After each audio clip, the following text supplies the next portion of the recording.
ठंडी हवा guard post के स्टील के ढांचे से टकराकर एक भयानक धीमी आवाज पैदा कर रही थी। मेजर जनरल अनन्या शर्मा ने कार की खिड़की से उस अनजान सैन्य अड्डे के नजारे को भावहीन नजरों से देखा। बिना किसी पद चिन्ह वाली वर्दी ने उनकी पहचान को पूरी तरह से छुपा रखा था। वह बस एक आम मुलाकाती थीं जो अपनी भतीजी से मिलने आई थीं। सैनिक ड्राइवर से उन्होंने कहा, एक पल के लिए बाहर निकलो। फिर वह खुद गाड़ी चलाने लगीं।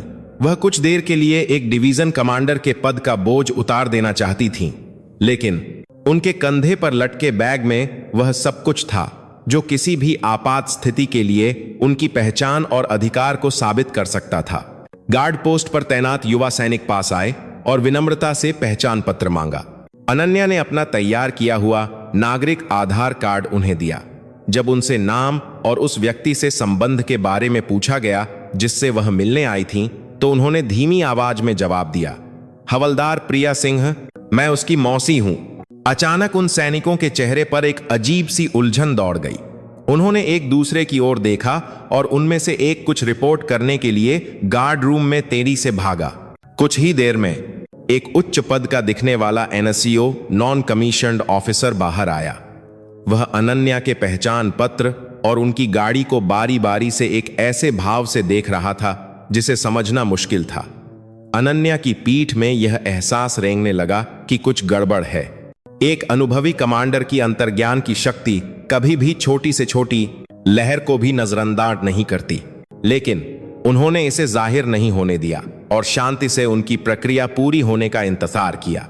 वह छोटा सा समय हमेशा के लिए लंबा महसूस हुआ, जब तक कि उस NCO ने अनिच्छा से बैरियर नहीं उठाया और उन्हें अंदर जाने की इजाजत नहीं दी।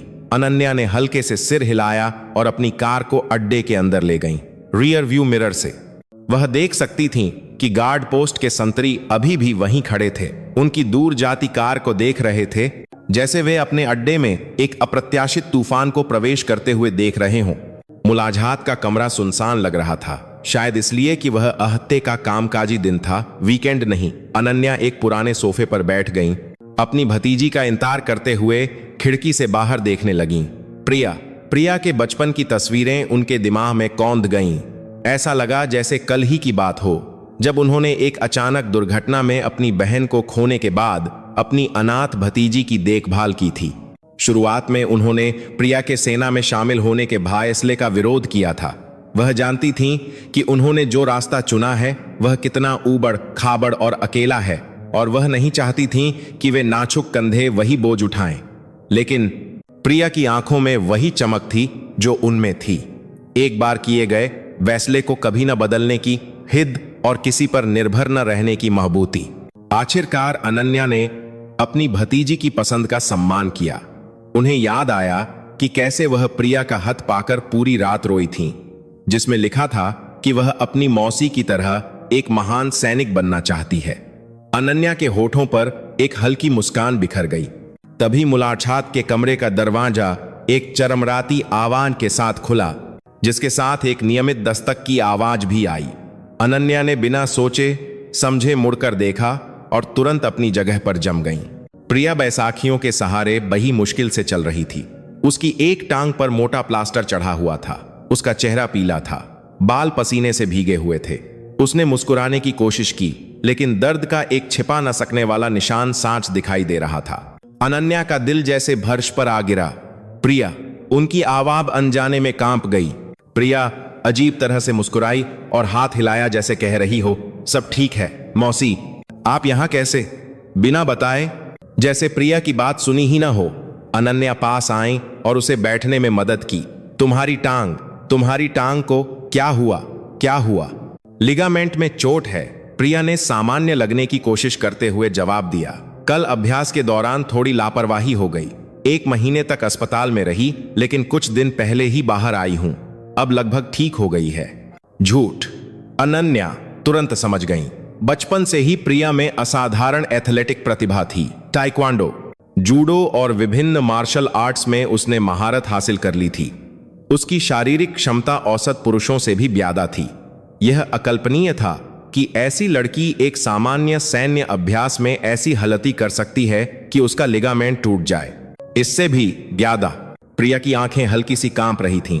यह किसी ऐसे व्यक्ति की नजर थी जो कुछ छिपाने की पूरी कोशिश कर रहा हो। अनन्या ने और कुछ नहीं पूछा।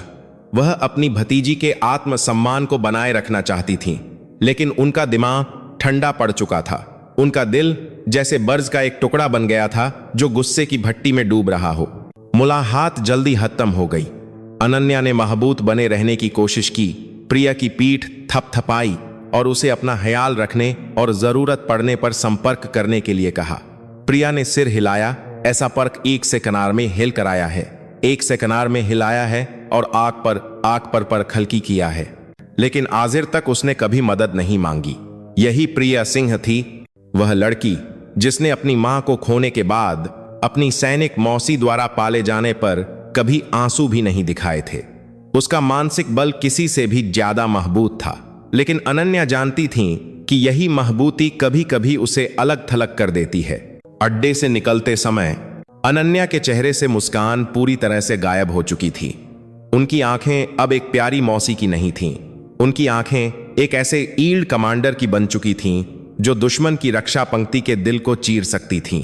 युद्ध के मैदान में एक क्रूर शिकारी की नजर। उन्होंने अपनी कार रोकी और अपने बैग से सैन्य सैटेलाइट होर्न निकाला। उन्होंने एक स्पीड डायल नंबर को देर तक दबाया। कुछ ही देर में एक भारी मर्दानहू आवाज सुनाई दी। जी मैडम, मिलिट्री पुलिस कमांडर, मैं बोल रही हूं। अनन्या की आवाज बर्ज की तरह ठंडी थी।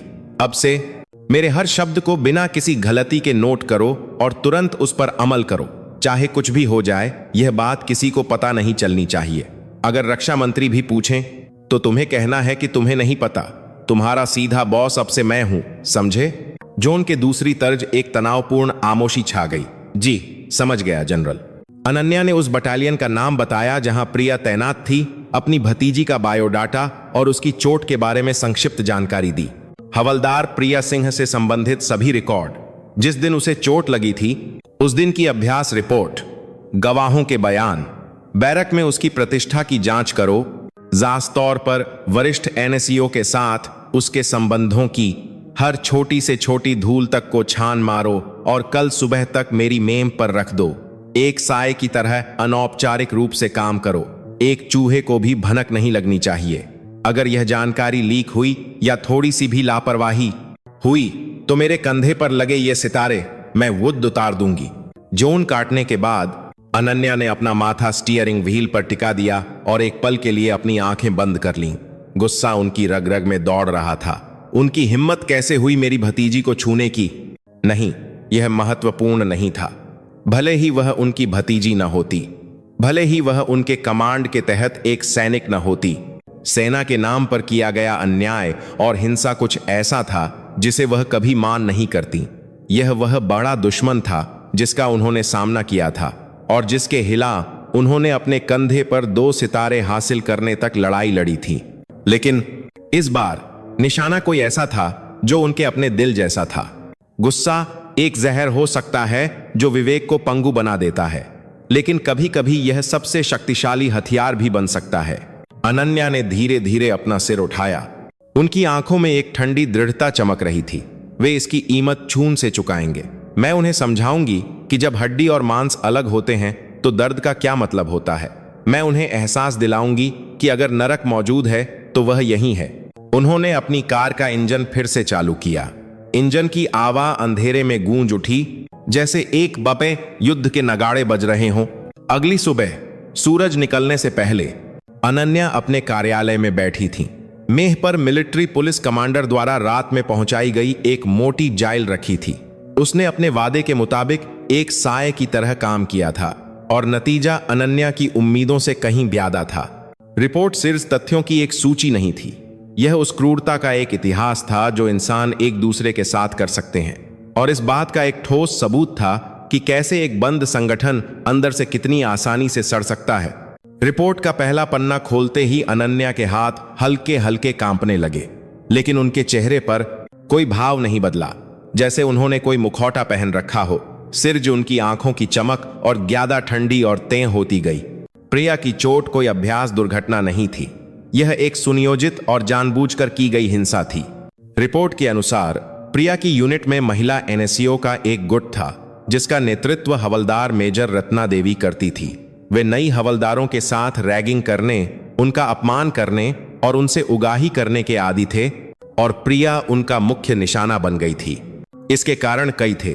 किसी प्रतिष्ठित सैन्य अकादमी से स्नातक न होने के बावजूद उसकी असाधारण क्षमता हमेशा ध्यान आकर्षित करती थी। वह अन्याय के आगे आसानी से नहीं झुकती थी और अक्सर अपनी राय रखती थी। और सबसे महत्वपूर्ण बात, सक्सन महत्वपूर्ण बात, वाकी ऐसा डाल आक चाज आकी असाधारण क्षमता। उससे निकलने वाली दृढ़ता और कुलीनता की आभा उन्हें परेशान करती थी। घटना के दिन अनुशासन अभ्यास के बहाने उन्होंने प्रिया को पूरी लड़ाकू पोशाक में परेड ग्राउंड के दर्जनों चक्कर लगाने के लिए मजबूर किया। बारिश ने परीन को फिसलन भरा बना दिया था, लेकिन वे नहीं रुके। इसके बजाय गति धीमी करने का आरोप लगाते हुए उन्होंने बार बार उसे पीछे से टांग मारी या धक्का दिया। प्रिया कई बार गिरी, लेकिन वह दृढ़ता से उठ खड़ी हुई। यह नडारा हवलदार मेजर रत्ना की नजरत को और भड़का गया। अन्य एनएसईओ के साथ नजरें मिलाने के बाद उसने प्रिया को अभ्यास के अंतिम दौर के रूप में ऊबड़ खाबड़ पहाड़ों में क्रॉस कंट्री दौड़ने का आदेश दिया। और एक सुनसान ढलान पर रत्ना ने जानबूझकर प्रिया के पीछे दौड़ते हुए उसकी टांग पर बोर से लात मारी। एक ची के साथ प्रिया खड़ी ढलान से नीचे लुढ़क गई। इस प्रक्रिया में उसका घुटना मुड़ गया और उसका लिगामेंट फट गया। वे उसे तुरंत अस्पताल नहीं ले गए। उन्होंने दर्द से कराहती प्रिया को लंबे समय तक वहीं पड़ा रहने दिया और उसे मानसिक रूप से कमजोर कहकर उसका मजाक उड़ाते रहे। फिर उन्होंने मुख्यालय को एक झूठी रिपोर्ट दी कि प्रिया अभ्यास के दौरान फिसलने से घायल हो गई थी। जब उन्हें एहसास हुआ कि उसकी चोट गंभीर है, तब वे अनिच्छा से उसे यूनिट के क्लिनिक में ले गए और वहां भी उन्होंने प्रिया को उनकी इच्छानुसार गवाही देने के लिए मजबूर किया और धमकाया। प्रिया ने चुप रहना चुना। वह नहीं चाहती थी कि यह मामला बड़ा हो और उसकी मौसी को पता चले। इससे भी ज्यादा वह इसे अपनी तात से नुद ही सुलझाना चाहती थी। यही ऊंचा आत्मसम्मान अपराधियों के लिए एक आदर्श ढाल बन गया था। रिपोर्ट में अन्य पीड़ितों के गुमनाम बयान भी थे। रत्ना के समूह द्वारा उनके साथ किए गए उत्पीड़न और हिंसा की कहानियां, शर्मनाक शारीरिक दंड, यहां तक कि अपने माता पिता से मिले जेब खर्च को जमा करने की कहानियां भी थीं। वह यूनिट एक छोटे से नरक की तरह बन गई थी, जहां मुट्ठी भर अपराधी एक ढह चुकी कमांड प्रणाली के तहत पीड़ितों के बहुमत पर अत्याचार करते थे। बटालियन कमांडर या तो अक्षम था या उसने बस इसे होने दिया, जबकि अन्य अधिकारियों ने अपनी सुरक्षा के लिए आंखें मूंदना चुना। अनन्या ने आसरी पन्ना बंद किया और अपनी आंखें मूंद लीं। हारों विचार उनके दिमाग में एक तूफान की तरह घूम रहे थे। वह एक डिवीजन कमांडर के रूप में आधिकारिक रास्ता अपना सकती थीं, निरीक्षण का आदेश दे सकती थीं, मिलिट्री पुलिस से औपचारिक जांच का अनुरोध कर सकती थीं और अपराधियों को कानून और नियमों के अनुसार दंडित कर सकती थीं। यह सबसे तर्कसंगत और समझदारी भरा तरीका था। लेकिन अनन्या के सीने में जो उबल रहा था, वह ऐसा हल्का फुल्का गुस्सा नहीं था।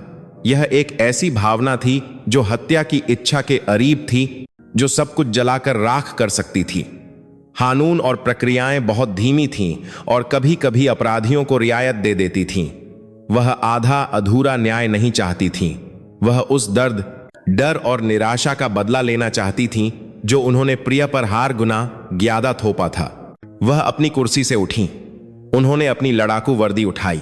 उनके कंधे पर 2 चांदी के सितारे सांझ चमक रहे थे। उन्होंने अपने एडीसी सहायक को बुलाया। पूरी डिवीजन के लिए तुरंत लड़ाकू अलर्ट की स्थिति लागू करो। सभी कमांडर अपनी अपनी स्थिति में अलर्ट रहें। सभी मिलिट्री पुलिस और डिवीजन की विशेष टीमों के जवान 10 मिनट के भीतर पूरी लड़ाकू पोशाक के साथ कमांड मुख्यालय के परेड ग्राउंड में इकट्ठा हों। मकसद मत पूछना और सभी संचार उपकरण बंद कर दो। एडीसी इस अचानक आदेश से चौंक गया, लेकिन अनन्या के बर्फीले चेहरे के सामने वह पूछने की हिम्मत नहीं कर सका और तुरंत सलामी देते हुए बाहर भागा। अनन्या शीशे के सामने खड़ी हुई। शीशे में जो प्रतिबिंबित हो रहा था वह एक मौसी नहीं, बल्कि एक क्रूर कमांडर थी जो एक पूरी कोर का नेतृत्व करती थी। उन्होंने अपने चेहरे से सभी भावनाओं को मिटा दिया। जो बचा था वह सिर्फ स्टील जैसी दृढ़ता और अपने लक्ष्य पर ध्यान केंद्रित करना था। आज कानून और नियम नहीं, बल्कि मेरा गुस्सा तुम्हारा फैसला करेगा। उन्होंने अपनी कमर पर पिस्तौल लगाई और अपने कार्यालय से बाहर निकल गईं। गलियारे में उनके बूटों की गूंजती आवाज किसी भी मार्चिंग गीत से ज्यादा दृढ़ और डरावनी लग रही थी। कमांड बिल्डिंग के बाहर अभी भी धुंधले परेड ग्राउंड में सैकड़ों मिलिट्री पुलिस और विशेष टीमों के जवान बड़े करीने से लाइन में खड़े थे। उनसे निकलने वाली खून की प्यास और तनाव की आभा सुबह की हवा को चीर रही थी। अनन्या निरीक्षण मंच पर चढ़ी और उन्हें देखा। उनका मुंह खुला। अब से हम दुश्मन को खत्म करेंगे। हमारे दुश्मन सिर सीमा की बाढ़ के उस पार नहीं है। वे जो सैन्य वर्दी पहनते हैं और अपने साथियों की पीठ में छुरा घोंपते हैं, वे जो कमजोरों पर अत्याचार करते हैं और सेना के सम्मान को कलंकित करते हैं, वे हमारे मुख्य दुश्मन हैं। आज हम सेना के शरीर के अंदर के इस कैंसर को जड़ से उखाड़ फेंकेंगे। जो कोई भी विरोध करेगा उसे बत्तम कर दो, कोई दया नहीं। मेरे आदेश पर सवाल मत उठाना, सिर समल करना है। लक्ष्य चक्र बटालियन, अभी निकलो। जैसे ही उनके शब्द खत्म हुए, दर्जनों सैन्य ट्रकों और बख्तरबंद वाहनों ने एक साथ अपने इंजन चालू किए, जिनकी गड़गड़ाहट ने धरती को हिला दिया। डिवीजन कमांडर का गुस्सा। सेना की सबसे महबूत लड़ाकू तात अपने लक्ष्य की ओर बढ़ने लगी थी। यह कोई निरीक्षण या जांच नहीं थी। यह एक पूरी तरह से सुनियोजित अचानक हमला था और एक बटालियन को उलटने के लिए एक व्यक्तिगत युद्ध की शुरुआत थी। चक्र बटालियन में सुबह हमेशा की तरह शुरू हुई। आलस्य और अन्याय के माहौल में रात भर अपने वरिष्ठों की सेवा करने के बाद थके हुए नए हवलदार जो शराब पी रहे थे और छोटे मोटे काम कर रहे थे, सुबह की परेड की तैयारी के लिए जॉम्बी की तरह चल रहे थे। इस बीच हवलदार मेजर रत्ना और अन्य वरिष्ठ एनएसईओ आराम से उठे, कॉजी पीते हुए उनकी पीड़ा का आनंद ले रहे थे। बटालियन कमांडर अभी तक नहीं आया था और ड्यूटी पर मौजूद अधिकारी पिछली रात के नशे के कारण अभी भी नींद में था। किसी को भी यह एहसास नहीं था कि उनके छोटे से साम्राज्य की ओर एक बड़ा तूफान बढ़ रहा है। तभी एक तेमची जैसी आवाज ने पूरे अड्डे को हिला दिया। गार्ड पोस्ट का बैरियर टूटकर कागज की तरह मुड़ गया। एक शानदार बख्तरबंद कार्मिक वाहक आपेक बस यूं ही अंदर घुस आया। उसके पीछे दर्जनों सैन्य ट्रक धूल उड़ाते हुए परेड ग्राउंड को पार करते हुए बैरकों और प्रशासनिक भवनों को घेर रहे थे। ट्रकों से कूदने वाले कोई आम सैनिक नहीं थे। वे काले लड़ाकू वर्दी और चेहरे पर बालाक्लावा पहने विशेष टीमों के सदस्य थे। वे एक साथ चले, अड्डे के सभी प्रवेश द्वारों और संचार सुविधाओं पर कब्जा कर लिया। जो सैनिक और अधिकारी आश्चर्यचकित होकर बाहर भागे, वे अपनी आंखों के सामने के दृश्य को देखकर सिर्फ भौचक्के रह सकते थे। माहौल इतना तनावपूर्ण था जैसे विद्रोहियों को कुचलने के लिए सेना की आपातकालीन टुकड़ी आ गई हो। अराजकता के बीच परेड ग्राउंड के केंद्र में एक कमांड जीप रुकी। पिछला दरवाजा खुला और अनन्या बाहर निकली, 2 सितारों से सजी बेरेट टोपी के साथ। उनकी उपस्थिति एक असाधारण अधिकार की आभा बिखेर रही थी, जो सभी शोर को शांत करने के लिए काई थी। वह धीरे धीरे कार से उतरी और हड़बड़ी में दौड़ते हुए ड्यूटी पर मौजूद अधिकारी को देखा। उस अधिकारी ने अनन्या के कंधे पर पद चिन्ह देखे और उसका चेहरा पीला पड़ गया। फिर वह अपनी जगह पर आब हड़बड़ी साध बदसाध ये जांच की साथ में देखा, सावधान की मुद्रा में खड़ा हो गया। इस अड्डे का जिम्मेदार कौन है? अनन्या की आवाज धीमी लेकिन इतनी ठंडी थी कि पूरे परेड ग्राउंड को जमा सकती थी। ड्यूटी पर मौजूद अधिकारी ने लगभग रोते हुए लड़खड़ाती आवाज में जवाब दिया, कमांडर। बटालियन कमांडर अभी तक नहीं आए हैं, जनरल। अनन्या ने उपहास किया। अच्छा है, चूहे को हम बाद में पकड़ सकते हैं। उन्होंने चारों ओर देखा और धीमी आवाज में आदेश दिया, अब से इस अड्डे की कमान मैं संभालती हूं। सभी कर्मी अपनी सभी गतिविधियां रोक दें और परेड ग्राउंड में इकट्ठा हो जाएं। एक भी व्यक्ति, एक भी चूहा बैरक में नहीं बचना चाहिए। तुम्हारे पास 10 मिनट हैं। विशेष टीमों के सदस्यों ने बैरकों और आरामगाहों की तलाशी ली। सभी सैनिकों को बाहर घसीटा, यहां तक कि जो सो रहे थे उन्हें भी। कोई सिर अंडरवियर में बाहर भागा, किसी को नहाते समय चेहरे पर साबुन के झाग के साथ बाहर घसीटा गया। यह वास्तव में एक अराजक दृश्य था। हवलदार मेजर रत्ना और उसका समूह भी शोर से जाग गए थे और भ्रमित चेहरों के साथ परेड ग्राउंड में खड़े थे। वे स्थिति को नहीं समझ पा रहे थे। उन्होंने सिर्फ यह सोचा कि यह एक नियमित अभ्यास या किसी उच्च अधिकारी का अचानक दौरा है, लेकिन सहज रूप से उन्होंने महसूस किया कि माहौल में कुछ गड़बड़ है। सभी कर्मियों के इकट्ठा होने के बाद अनन्या ने मिलिट्री पुलिस कमांडर को आंखों से इशारा किया। कमांडर एक लाउड स्पीकर के साथ आगे बढ़ा। अब से जिन नामों को पुकारा जाएगा वे तुरंत लाइन से बाहर निकलकर आगे आएं। उसकी आवाज परेड ग्राउंड में गूंजी। हवलदार मेजर रत्ना, हवलदार डायना, हवलदार माया। हर बार जब एक नाम पुकारा जाता संबंधित एनएसईओ का चेहरा पीला पड़ जाता। वे सभी प्रिया को प्रताड़ित करने में मुख्य भूमिका निभाने वाले लोग थे। हवलदार मेजर रत्ना ने शांत रहने की कोशिश की लेकिन वह अपने कांपते पैरों को छिपा नहीं सकी। जब तीनों एनएसईओ आगे बढ़े, अनन्या धीरे धीरे उनके पास पहुंची। खमीन पर उनके बूटों की आवाज बहुत तेज सुनाई दे रही थी। अनन्या सबसे आगे खड़ी हवलदार मेजर रत्ना के सामने रुकी। बिना कुछ कहे उन्होंने उसके चेहरे को तीखी नजरों से देखा। हवलदार मेजर रत्ना अनन्या द्वारा उत्सर्जित आभा से इतनी भयभीत महसूस कर रही थीं, जो उससे शरीर में बहुत छोटी थीं कि उसे सांस लेने में भी दिमछत हो रही थी। तुम हवलदार मेजर रत्ना हो? जी, सही है जनरल। हवलदार मेजर रत्ना अपनी आवाज को बाहर निकालने में कामयाब रही। अनुमति हो तो क्या मैं पूछ सकती हूं कि जनरल को हमारी छावनी में सेना लाने की क्या जरूरत पा गई? उसने अपने बचे हुए आत्मसम्मान के साथ रौब पानमाने की कोशिश की। अनन्या के होठों पर एक ठंडी मुस्कान तैर गई। जिज्ञासा हो रही है कि मैं क्यों आई हूं। उन्होंने अपना चेहरा रत्ना के कान के पास ले जाकर फुसफुसाया, मैं अपनी भतीजी की हड्डी को फिर से जोड़ने आई हूं जिसे तुमने तोड़ा है। अचानक अनन्या का हाथ बिजली की तेजी से चला। छटाक, एक तेज थप्पड़ की आवाज के साथ रत्ना का सिर एक तरफ घूम गया। यह घटना इतनी तेज से हुई कि मैदान में जमा सभी लोगों की सांसें थम गईं। रत्ना के गाल पर एक लाल हाथ का निशान साज दिखाई दे रहा था। उसका चेहरा सदमे, दर्द और शर्म से बदल गया था। आपकी हिम्मत कैसे हुई जनरल? अनन्या व्यंग्यात्मक रूप से हंसी। इस समय मैं जनरल नहीं हूं। आज मैं वह जल्लाद हूं जो तुम्हारी वर्दी उतारेगी और तुम्हारी हिंदा खाल उतारेगी। उन्होंने एक कदम पीछे हटकर विशेष टीम को आदेश दिया, इन्हें अभी ले जाओ। कहां जनरल? मिलिट्री पुलिस कमांडर ने पूछा। अनन्या ने परेड ग्राउंड के कोने में एक पुराने गोदाम की ओर इशारा किया, वहां जहां कोई सुन नहीं सकता और कोई देख नहीं सकता। विशेष टीम के सदस्यों ने बेरहमी से तीनों एनएसईओ को काबू में किया और उन्हें गोदाम की ओर घसीटा। वे चिल्लाए और छटपटाए, लेकिन प्रशिक्षित विशेष टीम के सदस्यों के सामने वे छोटे बच्चों से ज्यादा कुछ नहीं थे। गोदाम का दरवाजा बंद हो गया।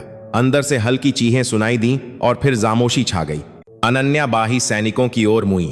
उनकी नजरों में हरा भी हलचल नहीं थी। अब से इस अड्डे का निरीक्षण शुरू होता है। मैं तुम्हें वह सब कुछ बताने का मौका दूंगी जो तुमने देखा, सुना और अनुभव किया है। जो सच बोलेंगे उन्हें रियायत मिलेगी, लेकिन जो झूठ बोलेंगे या तथ्यों को छिपाने की कोशिश करेंगे उनके साथ वैसा ही बर्ताव किया जाएगा जैसा गोदाम में उस कचरे के साथ हो रहा है। चुनाव तुम्हारे हाथ में है। पूरे परेड ग्राउंड में डर का माहौल छा गया। सैनिक सिर्फ एक दूसरे को देख रहे थे। किसी ने भी मुंह खोलने की हिम्मत नहीं की। अचानक लाइन के पीछे से सिसकियों की आवाज सुनाई दी। एक महिला हवलदार जो सबसे जूनियर लग रही थी, डर और दुहक के मिले जुले भाव से रो रही थी। वह रोना एक चिंगारी बन गया। अब तक दबी हुई भावनाएं अलग अलग कोनों से फूटने लगीं। अनन्या ने मिलिट्री पुलिस कमांडर को निर्देश दिए, एक एक करके अलग अलग साक्षात्कार करो, पर्दे लगाओ और उनकी पहचान की गोपनीयता सुनिश्चित करो। और मुझे उस गोदाम में कुछ बातें सुननी है। वह धीरे धीरे गोदाम की ओर चली। उनके भदमों की आहट भारी और ठंडी लग रही थी, जैसे मौत का देवता नरक का द्वार खोल रहा हो। पुराने गोदाम में धूल और फफूंद की गंध भरी हुई थी। एकमात्र रोशनी एक सैन्य टॉर्च की किरण से आ रही थी और उस रोशनी के घेरे में 3 महिला एनएससीओ घुटनों के बल बैठी थीं। उनके हाथ पीछे बंधे थे और उनके मुंह में कपड़ा ठूंसा हुआ था। 2 नणाबपोश विशेष टीम के सदस्य गोदाम के दोनों कोनों में साये की तरह खड़े होकर उन पर नरे रखे हुए थे। एक क्लिक की आवाज के साथ गोदाम का दरवाजा खुला और अनन्या अंदर आई। जैसे ही दरवाजा फिर से बंद हुआ, गोदाम पूरी तरह से अंधेरे और खामोशी में डूब गया। सिर्फ टॉर्च की रोशनी और अंदर डरे हुए 3 लोगों की भारी सांसों की आवाज थी। अनन्या ने एक कुर्सी ली और उनके सामने बैठ गईं। उन्होंने कुछ नहीं कहा। उन्होंने सिर्फ अंधेरे में चमकती आंखों से एक एक करके उन्हें बहुत धीरे धीरे देखा। वह नौजर एक तेन चाऊ की तरह महसूस हो रही थी, जो उनकी त्वचा को भेद कर उनके पेट के अंदर की चीहों को कुरेद रही थी। कितना समय बीता होगा? 10 मिनट।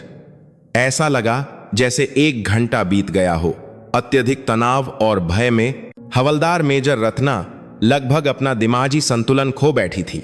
उसने सोचा कि डांट खाना या पीटा जाना बेहतर होगा। यह खामोशी सबसे क्रूर यातना थी, जो इंसान की आत्मा को खा जाती है। आखिरकार रत्ना ही सबसे पहले टूटी। वह बेतहाशा छटपटाने लगी, कुछ कहने की कोशिश कर रही थी। उसके ठूंसे हुए मुंह से सिर्फ एक जानवर की कराह जैसी आवाज निकली। तभी अनन्या ने मुंह खोला। तुम बात करना चाहती हो? उनकी आवाज अंधेरे में और भी धीमी और ठंडी लग रही थी। रत्ना ने पागलों की तरह सिर हिलाया। अनन्या ने अपनी ठुड्डी से विशेष टीम के सदस्य को इशारा किया। वह सदस्य पास आया और बेरुशी से रत्ना के मुंह से कपड़ा खींच लिया। ओह ओह! रत्ना लंबे समय तक खांसती रही, अपने फेफड़ों में ताड़ी हवा भरते हुए। फिर वह लगभग दहाड़ते हुए चिल्लाई, मुझसे गलती हुई जनरल, मैंने एक बड़ा पाप किया है। प्लीज मुझे मान कर दीजिए। उसने अपना सिर हमीन पर तब तक पटका जब तक कि उसका माथा हमीन से नहीं लग गया। उसका आत्मसम्मान और रौब हयब हो चुका था। जो बचा था वह सिर हमीनदा रहने की एक हताश चीज थी। माची, अनन्या अविश्वसनीयता से हंसी। क्यों? मुझसे क्यों? क्या तुमने मेरी भतीजी से मानी मांगी थी जब वह लड़की ढलान से लुढ़क रही थी और उसका घुटना टूट गया था? क्या तुम रुकी थी जब तुमने दर्द से कराहती उस लड़की को पड़ा रहने दिया और उसका माक उड़ाया? क्या तुम्हारे अंदर कोई दया थी? अनन्या की आवाज और तेम हो गई। वह उठी और रत्ना का कॉलर पकड़ लिया। इतने छोटे शरीर के लिए एक अविश्वसनीय ताकत। रत्ना का शरीर हमीन से थोड़ा ऊपर उठ गया। बताओ, तुमने ऐसा क्यों किया? क्या कारण था? उस लड़की ने तुम्हारा क्या बिगाड़ा था? अनन्या की आंखें गुस्से से जल रही थीं। डरी हुई रत्ना ने रोते हुए लड़खड़ाती आवाज में जवाब दिया, वह इसलिए क्योंकि हवलदार प्रिया बहुत बहुत अच्छी थी। वह हमेशा सब कुछ कर सकती थी, कभी डरती नहीं थी। उसकी नौरों में ऐसा लगता था जैसे वह हमें नीचा देख रही हो। तो इसलिए तुमने किसी की टांग तोड़ दी। क्या वर्दी पहनना और पद पाना तुम्हें ऐसा करने का अधिकार देता है? तुम खुद को समझती क्या हो? किसने तुम्हें किसी की जिंदगी बर्बाद करने का हाथ दिया? अनन्या ने रत्ना को जमीन पर पटक दिया। उन्होंने बगल में हवलदार डायना और माया की ओर देखा। और तुम लोग चुप क्यों रहे? नहीं, तुम लोगों ने भी इसका मजा लिया है ना? मजा आया ना? एक कमजोर जूनियर पर अत्याचार करना, जुद को रानी जैसा महसूस करना। दोनों हवलदार कुछ नहीं कह सकीं, सिर झुकाकर डर से कांप रही थीं। यह देखकर अनन्या का गुस्सा चरम पर पहुंच गया। उन्होंने विशेष टीम के सदस्य को आदेश दिया, इनके मुंह में फिर से कपड़ा ठूंस दो। और तुम रत्ना, अब से सिर्फ मेरे सवालों का जवाब देना। हर बार जब तुम झूठ बोलोगी या जवाब नहीं दे पाओगी तो तुम्हारे बगल में तुम्हारी साथियों को सजा मिलेगी। मुझे लगता है कि मुझे यह बताने की जरूरत नहीं है कि कैसी सजा। अनन्या वापस अपनी कुर्सी पर बैठ गईं। एक जासूस की तरह उन्होंने प्रिया के साथ हुई हिंसा का एक एक विवरण पूछना शुरू कर दिया। यह रैगिंग कब से शुरू हुई? आमतौर पर किस तरीके से होती थी? उस दिन क्रॉस कंट्री दौड़ के दौरान तुमने कितने पैसे वसूले थे? उसे टांग मारने का सुझाव सबसे पहले किसने दिया था? उनके सवाल लगातार और तीखे थे। शुरुआत में रत्ना ने कुछ बातें छिपाने या कम करके बताने की कोशिश की। हर बार ऐसा होने पर अनन्या सिर्फ बिना कुछ कहे बगल वाली हवलदार की ओर इशारा कर देती और तुरंत ही विशेष टीम के सदस्य के भारी बूट उनके शरीर पर पड़ते। एक धीमी धम्म की आवाज और दबी हुई चीखें गोदाम में गूंजती। कुछ बार पिटाई के बाद डरी हुई रत्ना ने आखिरकार वह सब कुछ बता दिया जो वह जानती थी। उसके बालनामे से अनन्या को पता चला कि यह घटना कोई अचानक हुई हिंसा नहीं थी, बल्कि लंबे समय से जमा हुई नजरत का नतीजा थी। वे प्रिया की हर चीज से ईर्ष्या और जलन करती थीं। उसकी असाधारण क्षमता, उसका आत्मविश्वास से भरा रवैया, यहां तक कि उसका सामा सुथरा पहनावा भी उनकी नफरत का विषय बन गया था। अपनी हीन भावना को छिपाने के लिए उन्होंने प्रिया के अस्तित्व को अपने पैरों तले कुचलने की कोशिश की। सभी इब्बालनामे हासिल करने के बाद अनन्या उठी। उन्होंने अब कोई सवाल नहीं पूछा। उन्होंने सिर्फ उन्हें पूरी तरह से अपमान और घृणा से भरी नजरों से देखा। इंसान के भेष में जानवर, कचरा जो वर्दी पहनने के भी लायक नहीं। उन्होंने धीरे से विशेष टीम के सदस्य से कहा, आज रात इन्हें अड्डे के पीछे बाधा कोर्स वाले मैदान में ले जाओ, सभी को, बिना किसी अपवाद के। जब तक मैं वापस ना आऊं, सोने की उम्मीद मत करना। अनन्या गोदाम से बाहर निकल गईं। बाहर दिन पूरी तरह से निकल चुका था। परेड ग्राउंड में मिलिट्री पुलिस द्वारा व्यक्तिगत साक्षात्कार चल रहे थे। पीड़ितों के रोने और गवाही की आवाजें हर तरह से सुनाई दे रही थीं। अनन्या ने आकाश की ओर देखा। यह सिर्फ शुरुआत थी, असली नरक तो अब शुरू होगा। उन्होंने अपने एडीसी को संपर्क किया। बटालियन कमांडर कहां है? रिपोर्ट के अनुसार वह 10 मिनट में मुख्य द्वार पर पहुंच जाएगा। अच्छा है, मुझे जुद उसका बेवकूफ चेहरा देखना है। जैसे ही वह पहुंचे, उसे इस कमरे में घसीट कर लाओ जो मेरा कार्यालय होगा। अनन्या ने उस जर्जर कार्यालय में प्रवेश करते हुए कहा, जो अभी अभी ड्यूटी ऑफिसर द्वारा इस्तेमाल किया गया था। आज मैं इस अड्डे की पूरी काया पलट कर दूंगी। मैं एक घास का तिनका या एक पत्थर का टुकड़ा भी अपनी जगह पर नहीं रहने दूंगी। जब battalion commander lieutenant colonel Balwan Singh हड़बड़ी में अड्डे पर पहुंचे तो उन्हें अपनी आंखों पर विश्वास नहीं हुआ। पूरा अड्डा एक तनावपूर्ण माहौल में डूबा हुआ था, जैसे अभी अभी कोई युद्ध हुआ हो। गार्ड पोस्ट टूटा हुआ था और परेड ग्राउंड पर अनजान विशेष टीम के सदस्य हथियार ताने पहरा दे रहे थे।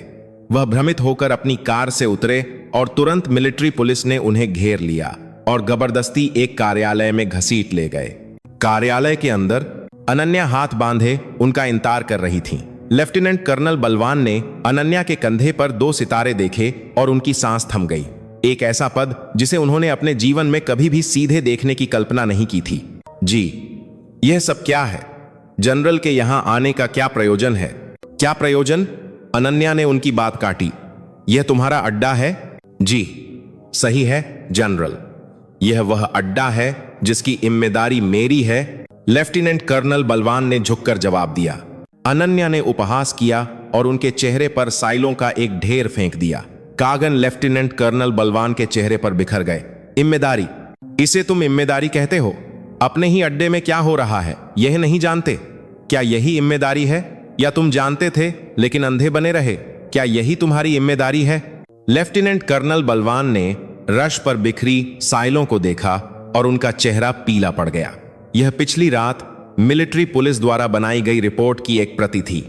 हवलदार मेजर रत्ना के समूह द्वारा रैगिंग, हवलदार प्रिया सिंह की चोट की घटना और अड्डे में होने वाले हर तरह के अन्याय का विस्तार से वर्णन था। वह कुछ नहीं कह सके। न जानने का दावा करने के लिए बहुत सारे सबूत थे और उन्हें एहसास हुआ कि अगर उन्होंने जानने की बात स्वीकार की तो उनका सैन्य करियर उसी पल समाप्त हो जाएगा। अनन्या ने उनकी कायरतापूर्ण जामोशी को बर्दाश्त नहीं किया। उन्होंने लेफ्टिनेंट कर्नल बलवान का कॉलर पकड़कर उन्हें मेज पर धकेल दिया। मेज पर रखी छाइलें और कप एक शोर के साथ जर्श पर गिर गए। बताओ, तुम जानते थे या नहीं? एक चुनो, तुम्हारे लिए कोई तीसरा विकल्प नहीं है।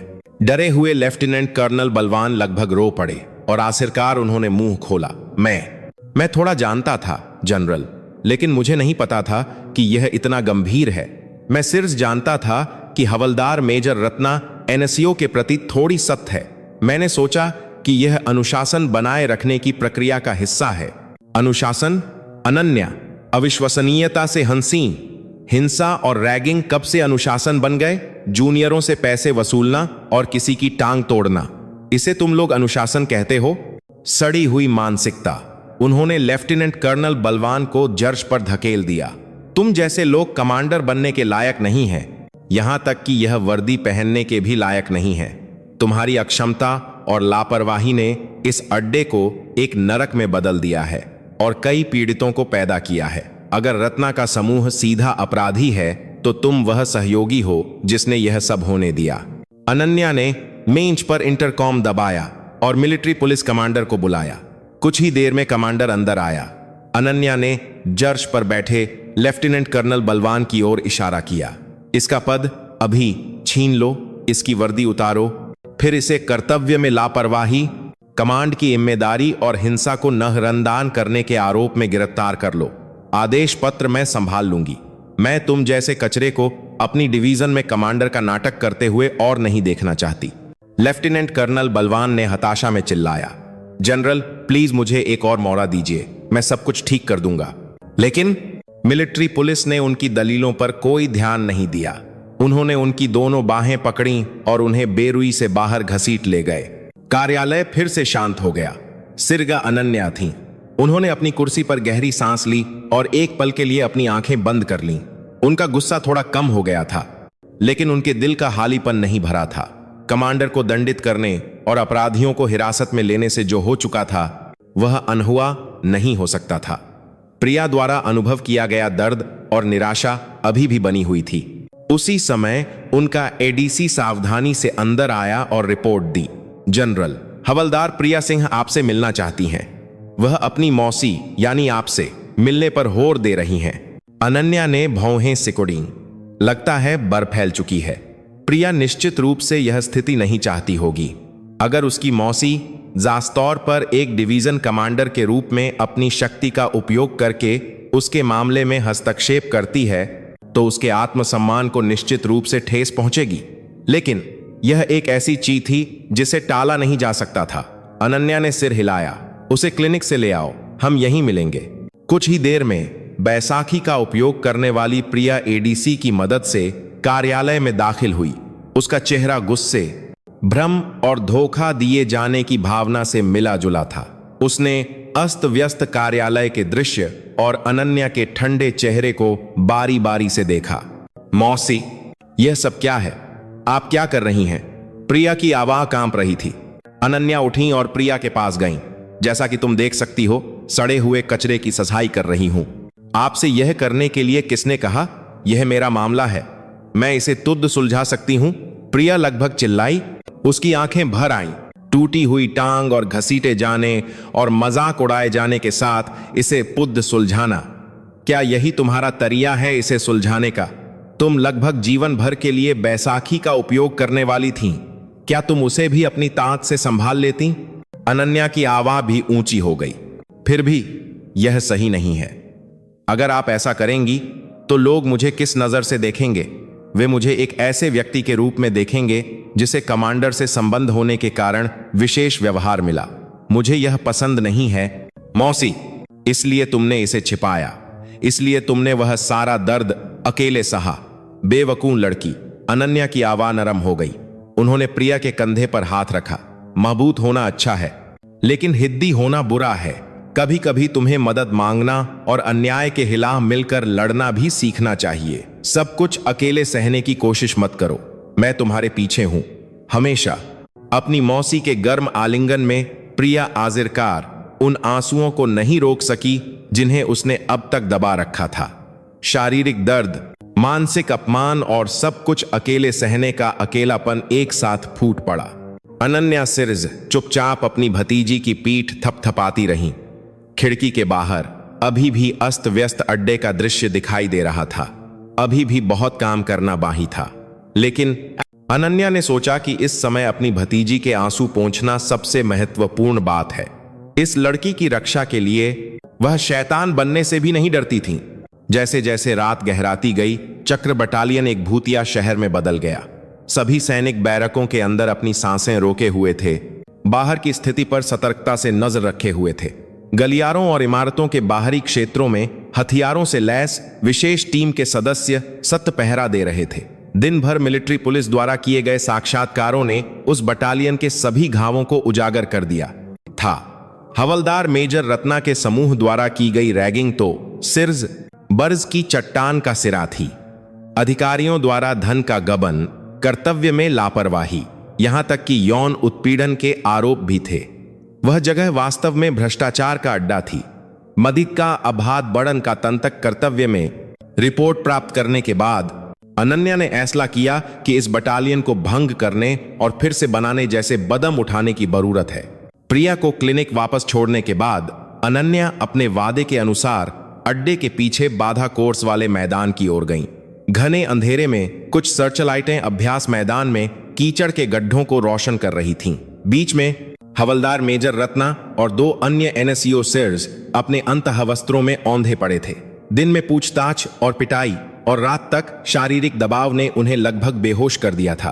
उनके शरीर कीचड़ और पसीने से भरे थे। निर्जलीकरण और थकावट के कारण उनके होंठ सूखे और फटे हुए थे।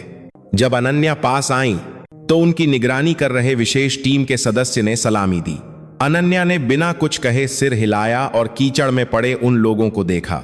हवलदार मेजर रत्ना ने किसी के आने का एहसास होने पर बड़ी मुश्किल से अपना सिर उठाया। सर्चलाइट की रोशनी में प्रतिबिंबित अनन्या का चेहरा मौत के दूत जैसा लग रहा था। लगता है अभी हिंदा हो। अनन्या की आवाज़ में कोई भावना नहीं थी। मैंने कहा था कि आज रात बहुत लंबी होगी।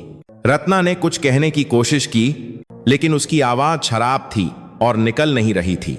वह सिर्फ अपनी आंखों से विनती कर सकती थी, लेकिन अनन्या की आंखें बर्फ की तरह ठंडी थीं। अब से मैं तुम्हारे उन कर्मों का बदला लूंगी जो तुमने मेरी भतीजी के साथ किए। नहीं, उससे भी ज्यादा। तुमने अपनी इंसानियत खो दी है, इसलिए मेरे पास तुम्हें इंसान समझने का कोई कारण नहीं है। अनन्या ने अपने बगल में विशेष टीम के सदस्य को ठुड्डी से इशारा किया। उस सदस्य ने कहीं से एक अग्निशमन नली खींची। अनन्या ने जुद उस नली को पकड़ा और वाल्व खोल दिया। एक फुफकार की आवाज के साथ पानी की एक शक्तिशाली धार कीचड़ में औंधे पड़े तीनों लोगों के शरीर से टकराई।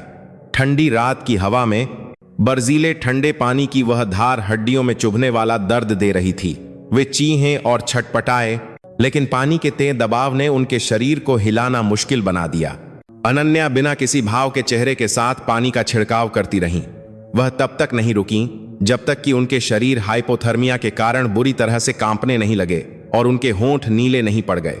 यह प्रिया की उस पीड़ा का बदला था जिसे बारिश के बीच कीचड़ भरे परेड ग्राउंड में लुढ़कना पड़ा था। कुछ देर बाद अनन्या ने नली नीचे रख दी। तीनों लगभग बेहोश हो चुके थे। अनन्या ने विशेष टीम के सदस्य को आदेश दिया, इन्हें उस एकल बीम पुल के ऊपर घसीटो और उन्हें एक दूसरे के सामने खड़ा करो। विशेष टीम के सदस्य ने बेरुही से उन 3 कमजोर लोगों को उठाया और उन्हें बाधा कोर्स में जर्जर एकल बीम पुल पर धकेल दिया। उस संकरे पुल पर तीनों संतुलन बनाए रखने के लिए सिर्फ एक दूसरे के शरीर का सहारा लेकर खड़े हो सकते थे। नीचे अज्ञात गहराई का कीचड़ भरा पानी का गड्ढा था। तो चलो शो शुरू करते हैं। अनन्या व्यंग्यात्मक रूप से मुस्कुराई। तुम लोग अच्छे दोस्त हो, फेस्ड इन पॉकेट्स, है ना? तुम्हारी एकजुटता बहुत मजबूत होगी। सही कहा ना? अब उस एकजुटता को साबित करने का समय है। अब से एक दूसरे को धक्का दो और अपने दोस्तों को पुल के नीचे गिराओ। आखिरी जो बचेगा मैं उसे हिंदा रहने दूंगी। तीनों की आंखें फैल गईं। एक दूसरे के प्रति उनकी नजरें संदेह, अविश्वास और सतर्कता में बदलने लगीं। कुछ पल पहले वे अपराध में भागीदार थे, अब वे दुश्मन बन गए थे जिन्हें हिंदा रहने के लिए एक दूसरे को खत्म करना था। क्यों नहीं कर सकते? तो फिर मैं थोड़ी मदद कर देती हूं। अनन्या ने हमीन से एक पत्थर उठाया और उसे हवलदार डायना की पीठ पर फेंका। पत्थर लगने से डायना लड़खड़ा गई और उसने रत्ना को धक्का दे दिया। तुरंत ही उनके बीच का नाजुक संतुलन टूट गया। हिंदा रहने की प्रवृत्ति ने विवेक पर काबू पा लिया था। अरे तुम क्या कर रही हो? रत्ना ने डायना को वापस धक्का देते हुए चिल्लाया। डायना गिरने से बचने के लिए अपने बगल में हवलदार माया को पकड़ लिया। एक पल में वह बीम पुल 3 महिलाओं के लजाई के अखाड़े में बदल गया, जो एक दूसरे को नीचे गिराने के लिए बाल नोच रही थीं, खरोंच रही थीं और धक्का दे रही थीं। यह घृणित दृश्य सर्चलाइट के नीचे साँझ दिखाई दे रहा था। यह एकजुटता या भाईचारा नहीं था, बल्कि हिंदा रहने के लिए जानवरों का संघर्ष था। अनन्या सिर्फ हाथ बांधे यह दृश्य देख रही थीं। उनकी आंखों में अपमान के अलावा कोई भावना नहीं थी। यही तुम्हारा असली रूप है। ताकतवर के सामने कमजोर पर अत्याचार करने वाले और अपने स्वार्थ के लिए दोस्तों को धोखा देने में इरा भी संकोच नहीं करने वाले। आखिरकार सबसे पहले संतुलन खोकर गिरने वाली माया थी। आह! एक ची के साथ वह नीचे कीचड़ भरे पानी में गिर गई। छपाक की आवाज सुनाई दी। अब पुल पर सिर्फ रत्ना और डायना बची थीं। वे एक दूसरे को तीखी नजरों से देखते हुए हाँफ रही थीं। सिर से एक और बाजी है, अनन्या ने धीरे से कहा। डायना, अगर तुम उस औरत को धक्का दोगी तो तुम बच जाओगी। रत्ना, तुम्हारे साथ भी वही है, चुनो। यह सुनकर दोनों की नजरें फिर से डगमगा गईं। रत्ना ने चालाकी से मुस्कुराते हुए डायना से कहा, डायना, हम सालों से दोस्त हैं, है ना? तुम मेरे साथ ऐसा नहीं कर सकती। पहले तुम गिर जाओ, मैं बाद में तुम्हारे परिवार का ख्याल रखूंगी। लेकिन डायना अब धोखे में नहीं आने वाली थी। नैरत भरी आंखों से वह रत्ना पर चिल्लाई, चुप रहो तुम्हारी वजह से मेरी जिंदगी बर्बाद हो गई। काश तुम न होती, काश तुम न होती। डायना रत्ना पर झपट्टी और दोनों फिर से जमकर गुत्थम गुत्था हो गईं। कुछ ही देर में दोनों ने संतुलन खो दिया और एक साथ कीचड़ भरे पानी में गिर गईं। अभ्यास का मैदान फिर से शांत हो गया। सिर्फ कीचड़ भरे पानी में संघर्ष कर रहे 3 लोगों की हल्की आवाजें सुनाई दे रही थीं। अनन्या धीरे धीरे उनके पास पहुंची। फिर ठंडी आवाज में उन्होंने कहा, जवाब है, कोई नहीं बचेगा। तुम जैसे कचरे के लिए दूसरा मौड़ा जैसी कोई चीज नहीं होती। उन्होंने विशेष टीम के सदस्य को आदेश दिया, इन्हें पानी से बाहर निकालो। यह अभी पत्तम नहीं हुआ है। रात अभी भी लंबी है और हमारे खेल अभी भी बहुत हैं। मैं तुम्हें तुम्हारी कचरे की खो, तुम्हारी 1-2 हरा अभी पानी पर हर अभी भी बहुत हैं। हड्डियों तक असली आतंक का एहसास कराऊंगी। जब सुबह हुई तो बाधा कोर्स पर विशेष प्रशिक्षण भी समाप्त हो गया। हवलदार मेजर रत्ना का समूह शारीरिक और मानसिक दोनों रूप से पूरी तरह से टूट चुका था। वे अब इंसानों की तरह नहीं दिख रहे थे। वे हिंदा लाशों की तरह थे, जिनकी आत्मा को डर और निराशा ने छीन लिया था। अनन्या ने उन्हें वापस गोदाम में बंद करने का आदेश दिया। फिर रात भर न सोने के बाद अपने अस्थायी कार्यालय में लौट आई। मेह पर रात भर जमा हुई अतिरिक्त रिपोर्टों का ढेर लग चुका था। सभी सैनिकों और अधिकारियों के साथ गहन साक्षात्कार के परिणाम और वित्त किए गए दस्तावेजों और कंप्यूटरों से मिले सबूत।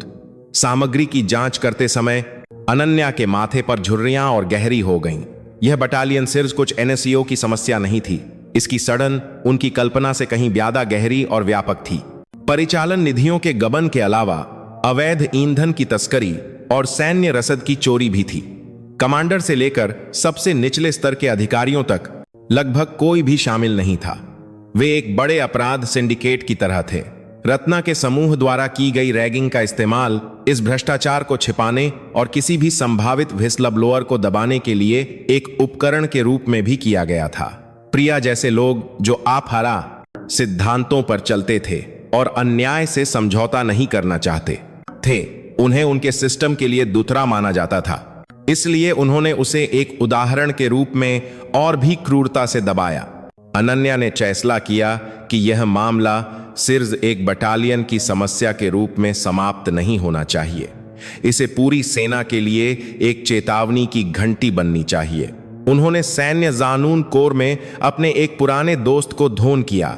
दूसरी तरफ से अभी भी नींद में डूबे किसी व्यक्ति की आवाज आई। बिना किसी भूमिका के अनन्या सीधे मुद्दे पर आई।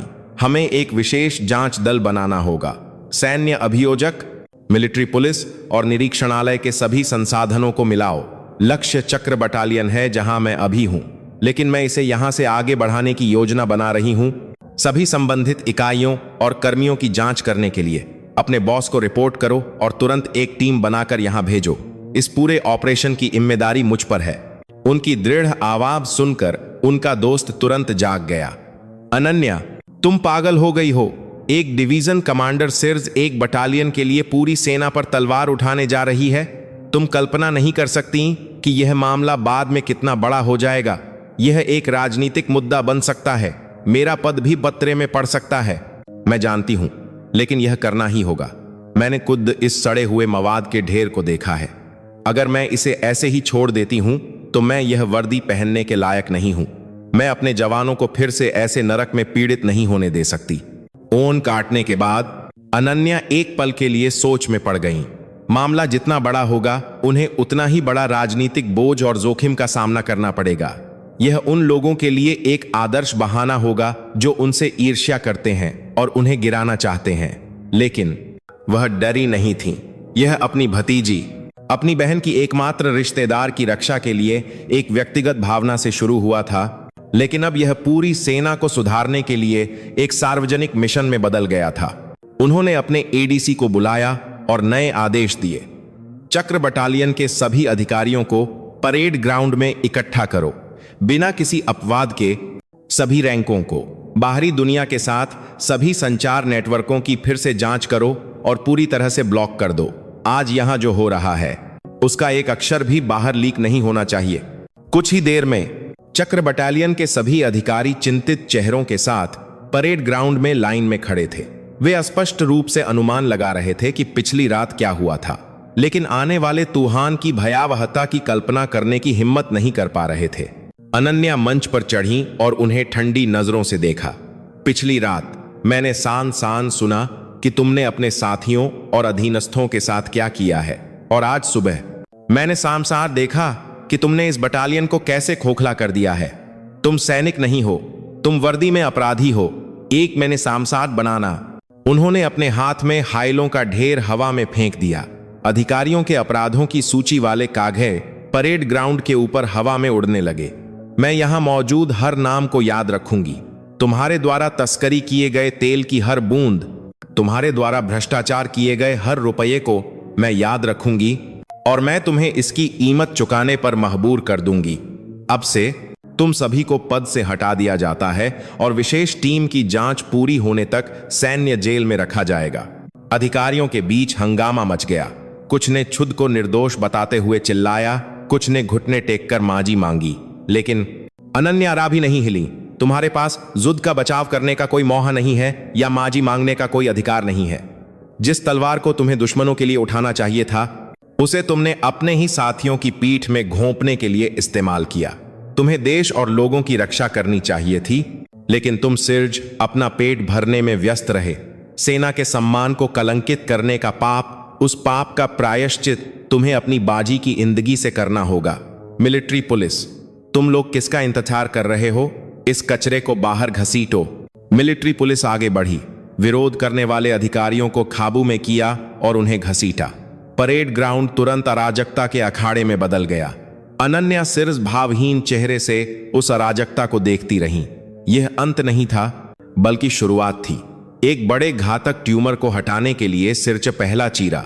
ऑपरेशन दर्दनाक होगा और बहुत खून बहेगा, लेकिन वह जानती थीं कि अगर यह ऑपरेशन सफल नहीं हुआ तो पूरा सैन्य शरीर सड़ जाएगा। उस सुबह उनके कंधे पर 2 सितारों का बोझ पहले से कहीं ज्यादा भारी महसूस हो रहा था। विशेष जांच दल को पहुंचने में समय लगना था। अनन्या का इरादा उस हालीपन को यूं ही जाने देने का नहीं था। उन्होंने सोचा कि जब चक्र बटालियन की कमांड प्रणाली पूरी तरह से ढह जाएगी तो भ्रष्टाचार की जड़ों को और अधिक स्पष्ट रूप से उजागर करने का यह सबसे अच्छा अवसर होगा। उन्होंने सभी प्रशासनिक कमरों, रसद गोदामों, यहां तक कि अधिकारियों के निजी कमरों को भी सील करने और उन्हें सबूत के तौर पर रखने का आदेश दिया। और बाजी बचे सैनिकों को उन्होंने एक अप्रत्याशित निर्देश दिया। अब से इस अड्डे की सभी गतिविधियां रोक दी गई हैं। इसके बजाय मैं तुम्हें उन बातों को बताने का समय दूंगी जो तुम अब तक कहना चाहते थे लेकिन कह नहीं सके। किसी से मत डरो, किसी बुरे परिणाम की चिंता मत करो। मैं तुम्हारी आवाज सीधे सुनूंगी। तुम अन्याय की रिपोर्ट कर सकते हो, अनुचित व्यवहार के बारे में बता सकते हो, या यह सुझाव दे सकते हो कि यह अड्डा कैसा होना चाहिए। परेड ग्राउंड में जमा नए सैनिक और एनएसईओ भ्रमित होकर एक दूसरे को देखने लगे। ऐसा अवसर उन्हें पहले कभी नहीं मिला था। उन लोगों के लिए जो दबाए जाने और नियंत्रित किए जाने के आदी थे, अपनी राय व्यक्त करने का आदेश अजीब और यहां तक कि डरावना भी लग रहा था। अनन्या, जैसे उनकी बेचैनी को पढ़ रही हों, ने अपनी आवाज नरम की। मैं जानती हूं कि लंबे समय से चली आ रही जामोशी के इस कार्टेल के बीच आवाज उठाना कितना मुश्किल है, लेकिन बदलाव ऐसे ही शुरू होता है जब एक व्यक्ति की छोटी सी आवाज एक विशाल चीज में बदल जाती है। तभी सड़ी हुई चीहों को नष्ट किया जा सकता है। मैं तुम्हारी रक्षा करूंगी जब तक मैं यहां हूं। सच बोलने के लिए कोई भी तुम्हें चोट नहीं पहुंचाएगा। उनके ईमानदार शब्दों ने सैनिकों की नौरों को हिलाना शुरू कर दिया। जामोशी में किसी ने झिझकते हुए हाथ उठाया। अनन्या ने उस सैनिक की ओर सिर हिलाया। बोलो। सैनिक ने कांपती आवाज में बोलना शुरू किया। जनरल, पिछले कुछ महीनों से हमें उचित रसद नहीं मिली है। हमारे लड़ाकू जूतों के सोल घिस चुके हैं और सर्दियों के उपकरण बहुत कम हैं। लेकिन अधिकारी सिर यह कहते हैं कि बजट पर्याप्त नहीं है। लेकिन कुछ समय पहले हमने अड्डे के बाहर सैन्य उपकरण की दुकान पर नए लड़ाकू जूते और गर्म जैकेट बिकते हुए देखे थे जो हमारा हिस्सा होना चाहिए था। वह बयान एक चिंगारी बन गया। गवाहियां अलग अलग दिशाओं से बाढ़ की तरह आने लगीं। अधिकारियों के मेस में हर दिन बारबेक्यू पार्टी होती है, जबकि हमें एक्सपायर हो चुके सामान से बना खाना खाना पड़ता है। छुट्टी लेने के लिए हमें अधिकारियों को नर्द या महंगे उपहार देने पड़ते हैं। जब मैंने कहा कि मैं बीमार हूं और क्लिनिक जाना चाहता हूं, तो मुझ पर बीमार होने का नाटक करने का आरोप लगाया गया और शारीरिक दंड दिया गया। गवाहियां बिना रुके जारी रहीं। यह अब सिर्फ भ्रष्टाचार नहीं था, बल्कि वास्तविक शोषण और मानवाधिकारों का उल्लंघन था। अनन्या ने आदेश दिया कि सभी गवाहियों को बिना कुछ छोड़े दर्ज किया जाए।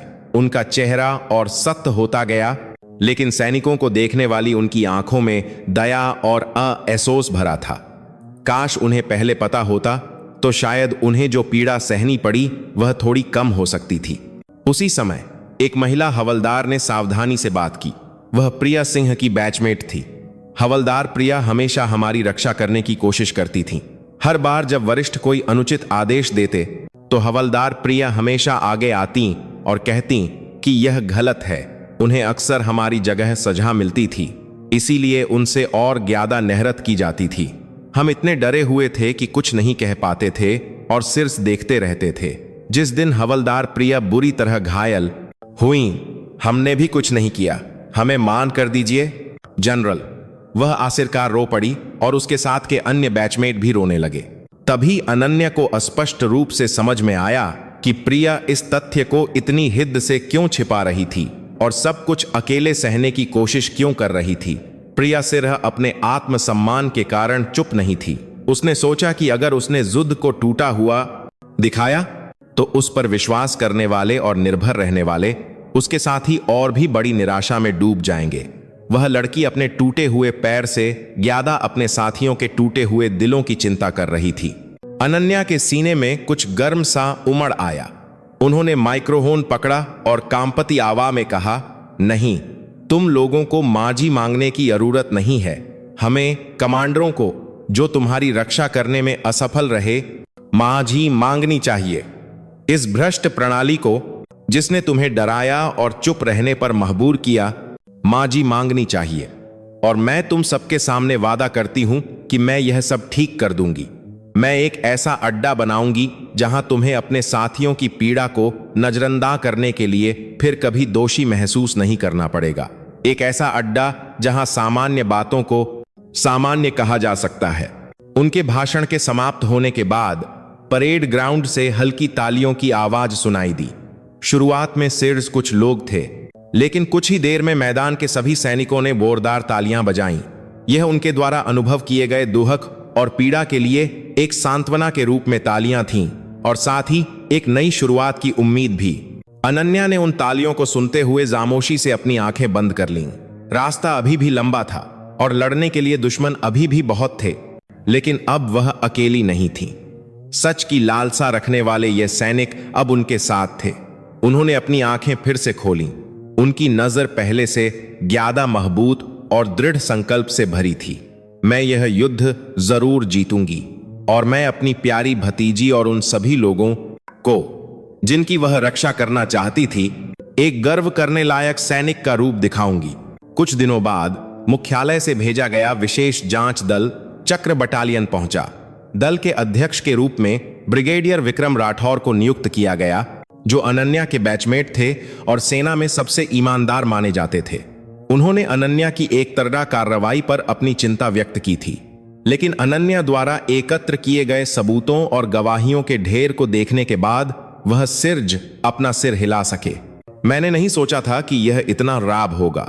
यह बटालियन नहीं, यह माचिया का अड्डा है, विक्रम ने शायलों को पलटते हुए कहा। तुमने सच में एक असाधारण पेंडोरा का बक्सा खोल दिया है। अब इसे संभालने की तुम्हारी क्या योजना है? अनन्या ने अपनी चाय की चुस्की ली और शांति से जवाब दिया, अगर मैं इसे संभाल नहीं सकती तो मैं इसे शुरू ही नहीं करती। मैंने सिर्फ अपने तरीके से आग लगाई है। अब इसका समाधान और निपटारा तुम्हारे जैसे विशेषज्ञों का काम है। विक्रम ने कड़वी मुस्कान दी। कहना बहुत आसान है। मुख्यालय और साउथ ब्लॉक में पहले से ही हड़कंप मचा हुआ है। तुम्हारी मनमानी कार्रवाई के लिए कोर्ट और इंक्वायरी की मांग करने वाली आवाजें तेज हो रही हैं। खासतौर पर लेफ्टिनेंट कर्नल बलवान से संबंध। आज के संबंधकारी तेज हो रखने वाले वरिष्ठ अधिकारी चुप नहीं बैठेंगे। मुझे परवाह नहीं, अगर वे मुझे कोर्ट और इंक्वायरी में ले जाते हैं तो मैं वहीं इस बटालियन की सारी सड़ांध को उजागर कर दूंगी। भले ही इसे मीडिया में लीक करना पड़े। जरा सोचो कि ज्यादा नुकसान किसका होगा, 1-2 सितारा डिवीजन कमांडर का या पूरी सैन्य संस्था के सम्मान का। यही तुम्हारा तरीका है, हमेशा सामने से धावा बोलना। विक्रम ने अपना सिर हिलाया। ठीक है, जब तुमने इतनी बड़ी समस्या खड़ी कर ही दी है तो मेरा भी इसे आधा अधूरा ढकने का कोई इरादा नहीं है। चलो इसे जड़ से ही खत्म कर देते हैं। विशेष दल की जांच तेजी से और गहनता से चली। सैन्य जेल में बंद अधिकारियों ने शुरुआत में आरोपों से इनकार किया, लेकिन स्पष्ट सबूतों और अपने ही साथियों की गवाही के सामने एक एक करके टूटने लगे। भ्रष्टाचार, गबन, सत्ता का दुरुपयोग, हिंसा, यौन उत्पीड़न, उनके अपराधों की सूची जैसे खत्म ही नहीं हो रही थी। जांच चक्र बटालियन से उन बाहरी कंपनियों तक फैली जो उनके साथ लेन देन करती थीं, और संबंधित ऊपरी कमांड के कर्मियों तक भी। इस बड़े पैमाने पर भ्रष्टाचार की जांच के कारण पूरी सेना में उथल पुथल मच गई। इस बीच अनन्या ने चक्र बटालियन में सामान्य स्थिति बहाल करने की प्रक्रिया शुरू की। उन्होंने तुरंत अन्य इकाइयों से सबसे सम्मानित और सिद्ध क्षमता वाले कमांडर और अधिकारियों को कमांड के जालीपन को भरने के लिए भेजा। उन्होंने सैनिकों के कल्याण और का कर का अतार करेगा स्थितियों में सुधार को अपनी सर्वोच्च प्राथमिकता बनाया। पुरानी सुविधाओं की मरम्मत की गई, कम रसद को नवीनतम से बदल दिया गया। सबसे महत्वपूर्ण बात, उन्होंने एक ऐसी प्रणाली बनाने पर ध्यान केंद्रित किया जो सैनिकों के बीच संचार को सक्रिय करे और अन्याय की निगरानी करे। आकांक्षा पत्रों की गुमनामी की गारंटी दी गई और डिवीजन कमांडर के लिए एक सीधी हॉटलाइन खोली गई ताकि अन्याय का सामना करने वाला कोई भी व्यक्ति सीधे रिपोर्ट कर सके। प्रिया क्लिनिक से यह सब प्रक्रिया देख रही थी। शुरुआत में वह अपनी मौसी के तरीके से नाराज थी और अपनी स्थिति से असहाय महसूस कर रही थी, लेकिन बटालियन में धीरे धीरे हो रहे बदलाव और अपने साथियों के ब्यादा ठुश चेहरों को देखकर उसके विचार भी बदलने लगे। हर बार जब उसके बैचमेट उससे मिलने आते और कहते, यह सब तुम्हारी वजह से है, धन्यवाद, तो प्रिया एक जटिल भावना से भर जाती। उसे लगा कि उसने कुछ नहीं किया है। इसके विपरीत उसे लगा कि उसने सब कुछ बिगाड़ दिया है, लेकिन आखिर में सब कुछ सभी के लिए बेहतर दिशा में जा रहा था। एक रात अनन्या प्रिया के कमरे में गईं। कुछ देर तक उन दोनों के बीच एक अजीब सी खामोशी छाई रही। प्रिया ने ही सबसे पहले बात शुरू की। मौसी, मां करना और धन्यवाद। मां किस लिए और धन्यवाद किस लिए? मां इसलिए कि मैं सिर्फ आपकी भावनाओं को समझे बिना गुस्सा करती रही, और धन्यवाद इसलिए कि आपने सिर्फ मुझे ही नहीं बल्कि सभी को बचाया। अनन्या ने हल्की सी मुस्कान दी और प्रिया का सिर सहलाया। तुम्हें मैंने नहीं बचाया। तुम्हारी हिम्मत, जो अब तक चुपचाप सहती रही और अपने साथियों की रक्षा करने की कोशिश करती रही, वही इस सारे बदलाव का शुरुआती बिंदु बनी। मैंने तो सिर्फ उस छोटी सी आग में घी डाला। प्रिया ने सिर हिलाया। नहीं मौसी, मैं भाग जाना चाहती थी। मैं बहुत थक गई थी और अकेली थी।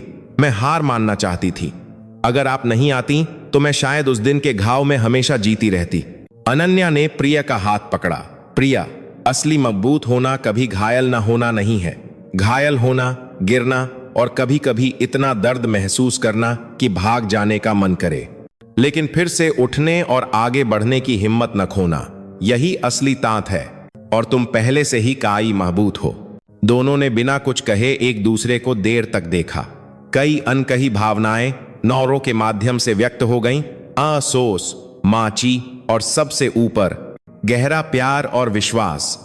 खून के रिश्ते वाले परिवार के रूप में और एक ही रास्ते पर चलने वाले सैनिकों के रूप में एक मजबूत बंधन।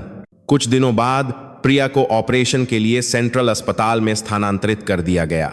जाने से पहले उसके कई साथी उससे मिलने आए, उसे रोलिंग पेपर और छोटे छोटे उपहार दिए। उनमें माँ जी, धन्यवाद और समर्थन के संदेश भरे हुए थे। पहली बार प्रिया दूसरों से मिली सच्ची सांत्वना के सामने रो पड़ी। यह तथ्य कि वह अकेली नहीं थी ने उसके जमे हुए दिल को पिघला दिया था। अनन्या सिर्फ दूर से खामोशी से यह दृश्य देखती रही। लड़ाई अभी खत्म नहीं हुई थी। जांच के नतीजों के आधार पर उन्हें सेना में कई निहित स्वार्थ समूहों से लड़ना होगा और शायद इस प्रक्रिया में उन्हें चोट भी पहुंचेगी, लेकिन उन्हें यकीन था वह जानती थीं कि उन्हें क्या बचाना है और किसके लिए लड़ना है, यानी एक ऐसी सेना बनाना जहां प्रिया जैसे युवा सैनिक फिर से अन्याय का शिकार न हो और अपने सपनों को आहादी से पूरा कर सकें। उस रास्ते के अंत में जो कुछ भी उनका इंतजार कर रहा था, वह उसे पार करने के लिए तैयार थीं। विशेष जांच दल की गतिविधि एक बड़ा तूफान बन गई, जिसने पूरी सेना को हिलाकर रख दिया। चक्र बटालियन से शुरू हुई जांच अन्य इकाइयों तक फैल गई और इस प्रक्रिया में कल्पना से परे एक भ्रष्टाचार का चक्र उजागर हुआ। रसद भ्रष्टाचार से लेकर पदोन्नति के लिए रिश्वत, यहां तक कि रक्षा उद्योग के साथ मिली भगत के आरोप भी। सैन्य नेतृत्व हैरान था और इसमें शामिल लोग अपने पद छिन जाने के डर से कांप रहे थे। मीडिया हर दिन सेना में भ्रष्टाचार की खबरें दे रहा था और जनता का आक्रोश भी बढ़ रहा था। इस स्थिति के साथ अनन्या पर हमले भी गंभीरता से शुरू हो गए। मनमानी कार्रवाई, एक तर्रा कमांड पर बेबजा और हिंसा के अपराधियों के खिलाफ व्यक्तिगत बदला लेना आसान निशाना बन गए। सेना मुख्यालय की संयुक्त निरीक्षणालय टीम ने अनन्या के खिलाफ जांच शुरू की और उन्हें कई बार जांच का सामना करना पड़ा। जो लोग उन्हें गिराना चाहते थे, वे इस बार उनके करियर को समाप्त करने के लिए दृढ़ संकल्पित लग रहे थे। एक महिला जनरल का सैन्य अनुशासन को खराब करने के लिए प्रतीकवाद का उपयोग करना, व्यक्तिगत भावनाओं के कारण एक इकाई को नष्ट करने वाली अभूतपूर्व क्रूर कार्रवाई, खराब कोर्ट को कार्रवाई, कार्रवाई, प्रक्रियाओं की अवहेलना करने वाली उनकी कार्रवाई किसी भी अपराध से ज्यादा खतरनाक है, क्योंकि यह सेना की नींव को नुकसान पहुंचाती है। विभिन्न निंदा और आरोप लगाए गए, लेकिन अनन्या विचलित नहीं हुई। जांच में उन्होंने अपनी सभी कार्रवाइयों को स्वीकार किया। यह सच है, मैंने कानून और प्रक्रियाओं का उल्लंघन किया, लेकिन अगर मैं ऐसा नहीं करती तो मैं उस विशाल भ्रष्टाचार की श्रृंखला को नहीं तोड़ सकती थी। अगर मेरी कार्रवाई को दंडित किया जाना है तो मैं इसे खुले दिल से स्वीकार करूंगी, लेकिन उससे पहले मैं अनुरोध करती हूं कि इस जांच को सेना के शरीर में सड़ांध को सार करने के लिए अंत तक जारी रखा जाए। मैं सिर्फ यही उम्मीद करती हूं।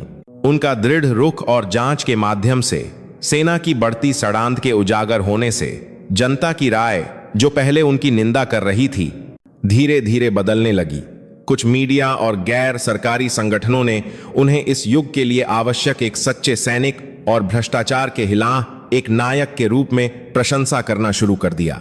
उनकी कार्रवाइयों का पुनर्मूल्यांकन करने की आवाजें उठने लगीं कि भले ही प्रक्रियात्मक रूप से समस्याग्रस्त हो, लेकिन इसके परिणाम स्वरूप सेना में आंतरिक सजहाई शुरू हुई है। स्थिति, जैसा कि अनन्या चाहती थीं, उनके दंड के मुद्दे से हटकर एक बड़े विमर्श यानी समग्र सैन्य सुधार की ओर मुड़ गई। सैन्य नेतृत्व को भी एहसास हुआ कि वे अब इस समस्या को छिपा या कम नहीं कर सकते। राष्ट्रपति ने भी हस्तक्षेप करते हुए सेना में पूर्ण सुधार का आदेश दिया और संसद में सेना से संबंधित भ्रष्टाचार को खत्म करने के लिए एक विशेष कानून पर चर्चा शुरू हुई। इस तूफान के बीच अनन्या अपनी स्थिति पर शांत रहीं। उन्होंने एक डिवीजन कमांडर के रूप में अपना कर्तव्य हमेशा की तरह निभाया और बाहरी दबाव से प्रभावित नहीं हुई। उनके इस रवैये ने उनके अधीनस्थों में और भी अधिक विश्वास पैदा किया। इस बीच सेंट्रल अस्पताल में साल ऑपरेशन के बाद प्रिया पुनर्वास चिकित्सा पर ध्यान केंद्रित कर रही थी।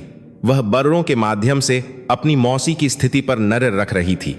यह सोचकर उसका दिल भारी हो गया कि उसकी वजह से उसकी मौसी मुश्किल में है। वह मदद करना चाहती थी, लेकिन असहाय महसूस कर रही थी क्योंकि वह कुछ नहीं कर सकती थी। एक दिन प्रिया ने सेना के दोनी सहायता केंद्र में एक आवेदन पत्र देने का छाला किया। उसने रात भर अपनी कहानी लिखी। चक्र बटालियन में उसने जो अनुभव किया, वरिष्ठों की रैगिंग और वह सच्चाई जो शायद हमेशा के लिए दुच्छन हो जाती अगर उसकी मौसी न होती। उसने विनती की कि भले ही उसकी मौसी की कार्रवाई मनमानी हो सकती है, लेकिन यह एक सैनिक को बचाने और एक बड़ी त्रासदी को रोकने के लिए एक अपरिहार्य विकल्प था। और अपने पत्र के अंत में उसने लिखा कि वह सेना में वापस आना चाहती है। वह अपनी मौसी की तरह एक सच्ची सैनिक बनना चाहती थी, जो अन्याय के खिलाफ लड़ने और कमजोर साथियों की रक्षा करने की हिम्मत रखती हो। प्रिया का आवेदन पत्र मीडिया द्वारा प्रकाशित किया गया और इसने बड़ी सहानुभूति पैदा की। एक प्रत्यक्ष पीड़ित का अपने अपराधी के लिए नहीं, बल्कि उसे बचाने वाले कमांडर के लिए नरमी की भीख मांगना कई लोगों के दिलों को छू गया। जनता की राय जो पहले अनन्या की निंदा कर रही थी, पूरी तरह से पलट गई और उनकी सुरक्षा की मांग करने वाली आवाजें और महबूत हो गईं। आखिरकार अधिकारी सम्मान परिषद ने लंबे विचार विमर्श के बाद अनन्या को 3 महीने के लिए पदोन्नति में देरी के रूप में एक हल्की सहा दी। उनकी मनमानी कार्रवाई को स्वीकार किया गया, लेकिन सैन्य सुधार को बढ़ावा देने में उनकी सेवाओं और स्वेच्छायुषिक परिस्थितियों का होना मुख्य विचार थे। यह लगभग बरी होने के बराबर का फैसला था। जो लोग उन्हें गिराना चाहते थे, उनके लिए यह एक करारी हार थी। जिस दिन सुनवाई का नतीजा घोषित हुआ, अनन्या अपने कार्यालय में अकेली थीं, खिड़की से बाहर देख रही थीं। एक लंबी लड़ाई आखिरकार खत्म हो गई थी। उन्होंने लगभग बहुत कुछ खो दिया था, लेकिन आखिर में उन्होंने ब्यादा पाया। सबसे महत्वपूर्ण बात, उन्होंने अपनी प्यारी भतीजी की रक्षा की थी और एक छोटा सा बीज बोया था जो सेना को बदल सकता था। उसी समय वोन बजा। यह प्रिया थी। दूसरी तरफ से एक फुश आवाज आई, मौसी, गबरें देखिए, भगवान का शुक्र है। हाँ, सब तुम्हारी वजह से। प्रिया एक पल के लिए झिझकी और फिर कहा, जब मैं ठीक हो जाऊंगी तो मैं ड्यूटी पर वापस आना चाहती हूं। मौसी, आप मुझे स्वीकार करेंगी, है ना? अनन्या के होठों पर एक गर्म मुस्कान बिखर गई। बिल्कुल, तुम्हारी जगह वहीं है, लेकिन पहले की तरह नहीं। सब कुछ अकेले सहने की इद्द मत करना। याद रखना, अब तुम अकेली नहीं हो। हाँ मौसी, मैं अब ऐसा नहीं करूंगी। ऊन काटने के बाद अनन्या ने खिड़की के बाहर फैले अड्डे के दृश्य को देखा। शाम ने पूरे अड्डे को लाल रंग में रंग दिया था। एक शांतिपूर्ण और सुंदर दृश्य। लेकिन वह जानती थीं कि यह शांति अपने आप नहीं आती और इस शांति को बनाए रखने के लिए उन्हें भविष्य में कई लड़ाइयों में लड़ना होगा। वह अपनी प्यारी भतीजी और इस देश के उन सभी सैनिकों के लिए जिनकी वह अपनी जान से रक्षा करना चाहती थीं, उस सारे बोझ को उठाने के लिए तैयार थीं। समय बीतता गया और चक्र बटालियन एक बिल्कुल नए चेहरे के साथ फिर से पैदा हुआ। भ्रष्ट अधिकारियों की जगह निष्पक्ष और सक्षम नेताओं ने ले ली। बैरकों में दमन और हिंसा का माहौल संचार और आपसी सम्मान की संस्कृति में बदल गया। अनन्या का सुधार एक सल मॉडल बन गया, जो धीरे धीरे अन्य इकाइयों में भी फैल गया। बेशक पूरी सेना एक रात में नहीं बदली। अन्याय के अवशेष अभी भी कुछ जगहों पर मौजूद थे और यथास्थिति बनाए रखने की इच्छा रखने वाले समूहों का प्रतिरोध जारी रहा। लेकिन जो बदलाव की लहर शुरू हो चुकी थी, उसे रोका नहीं जा सकता था। अनन्या एक डिवीजन कमांडर के रूप में व्यस्त रहीं। सेना के भीतर उनके प्रति विचार बहुत विभाजित थे। कुछ ने उन्हें एक नायक के रूप में प्रशंसा की, जो सेना के भविष्य का नेतृत्व करेंगी। कुछ ने उन्हें एक खतरनाक व्यक्तित्व के रूप में निंदा की, जो सैन्य पदानुक्रम को नष्ट कर रही थीं। लेकिन उन्हें इस तरह के आकलनों की परवाह नहीं थी।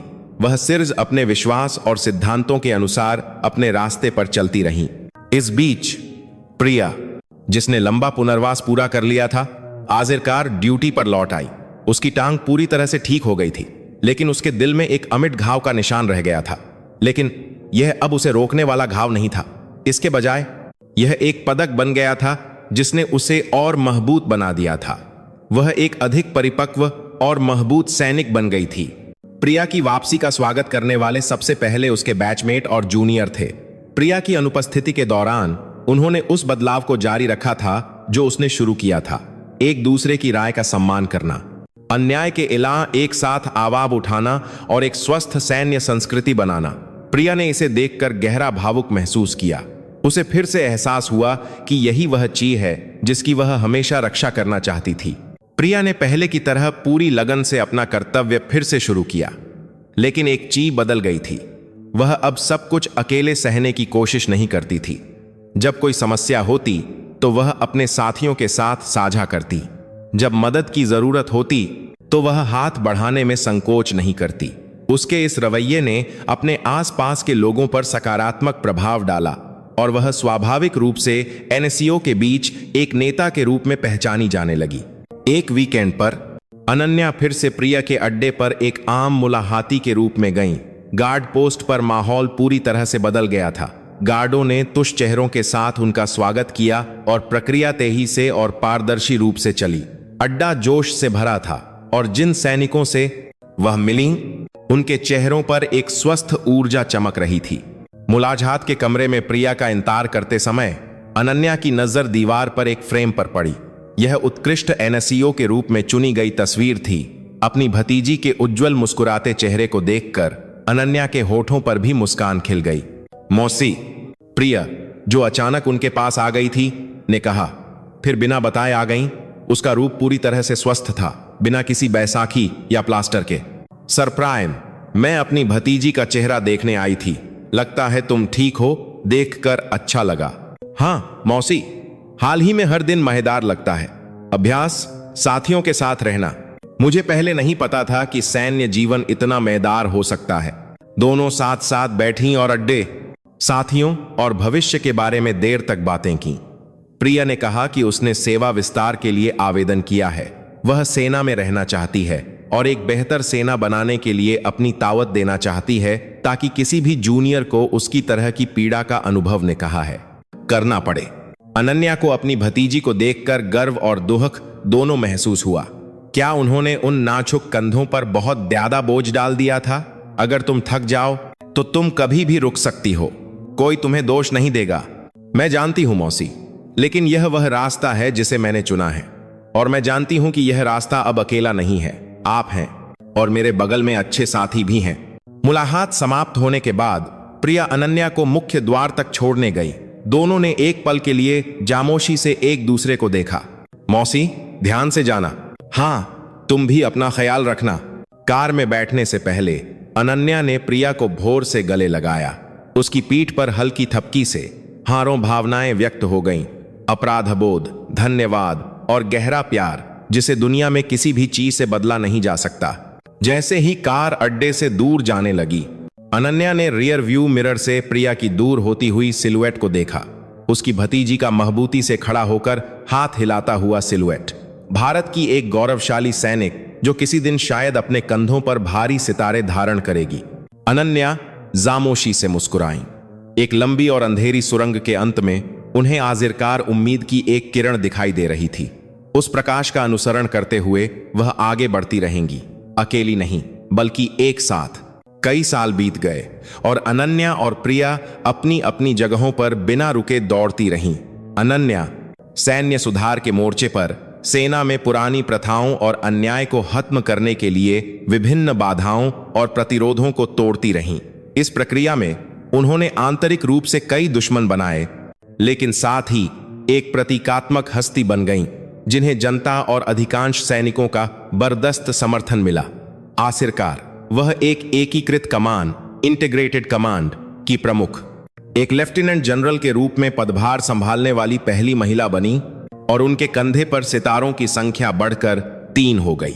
प्रिया ने भी शानदार विकास किया।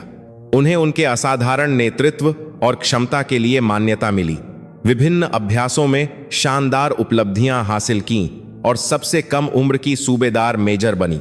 वह अब अतीत के घावों से बंधी नहीं थीं।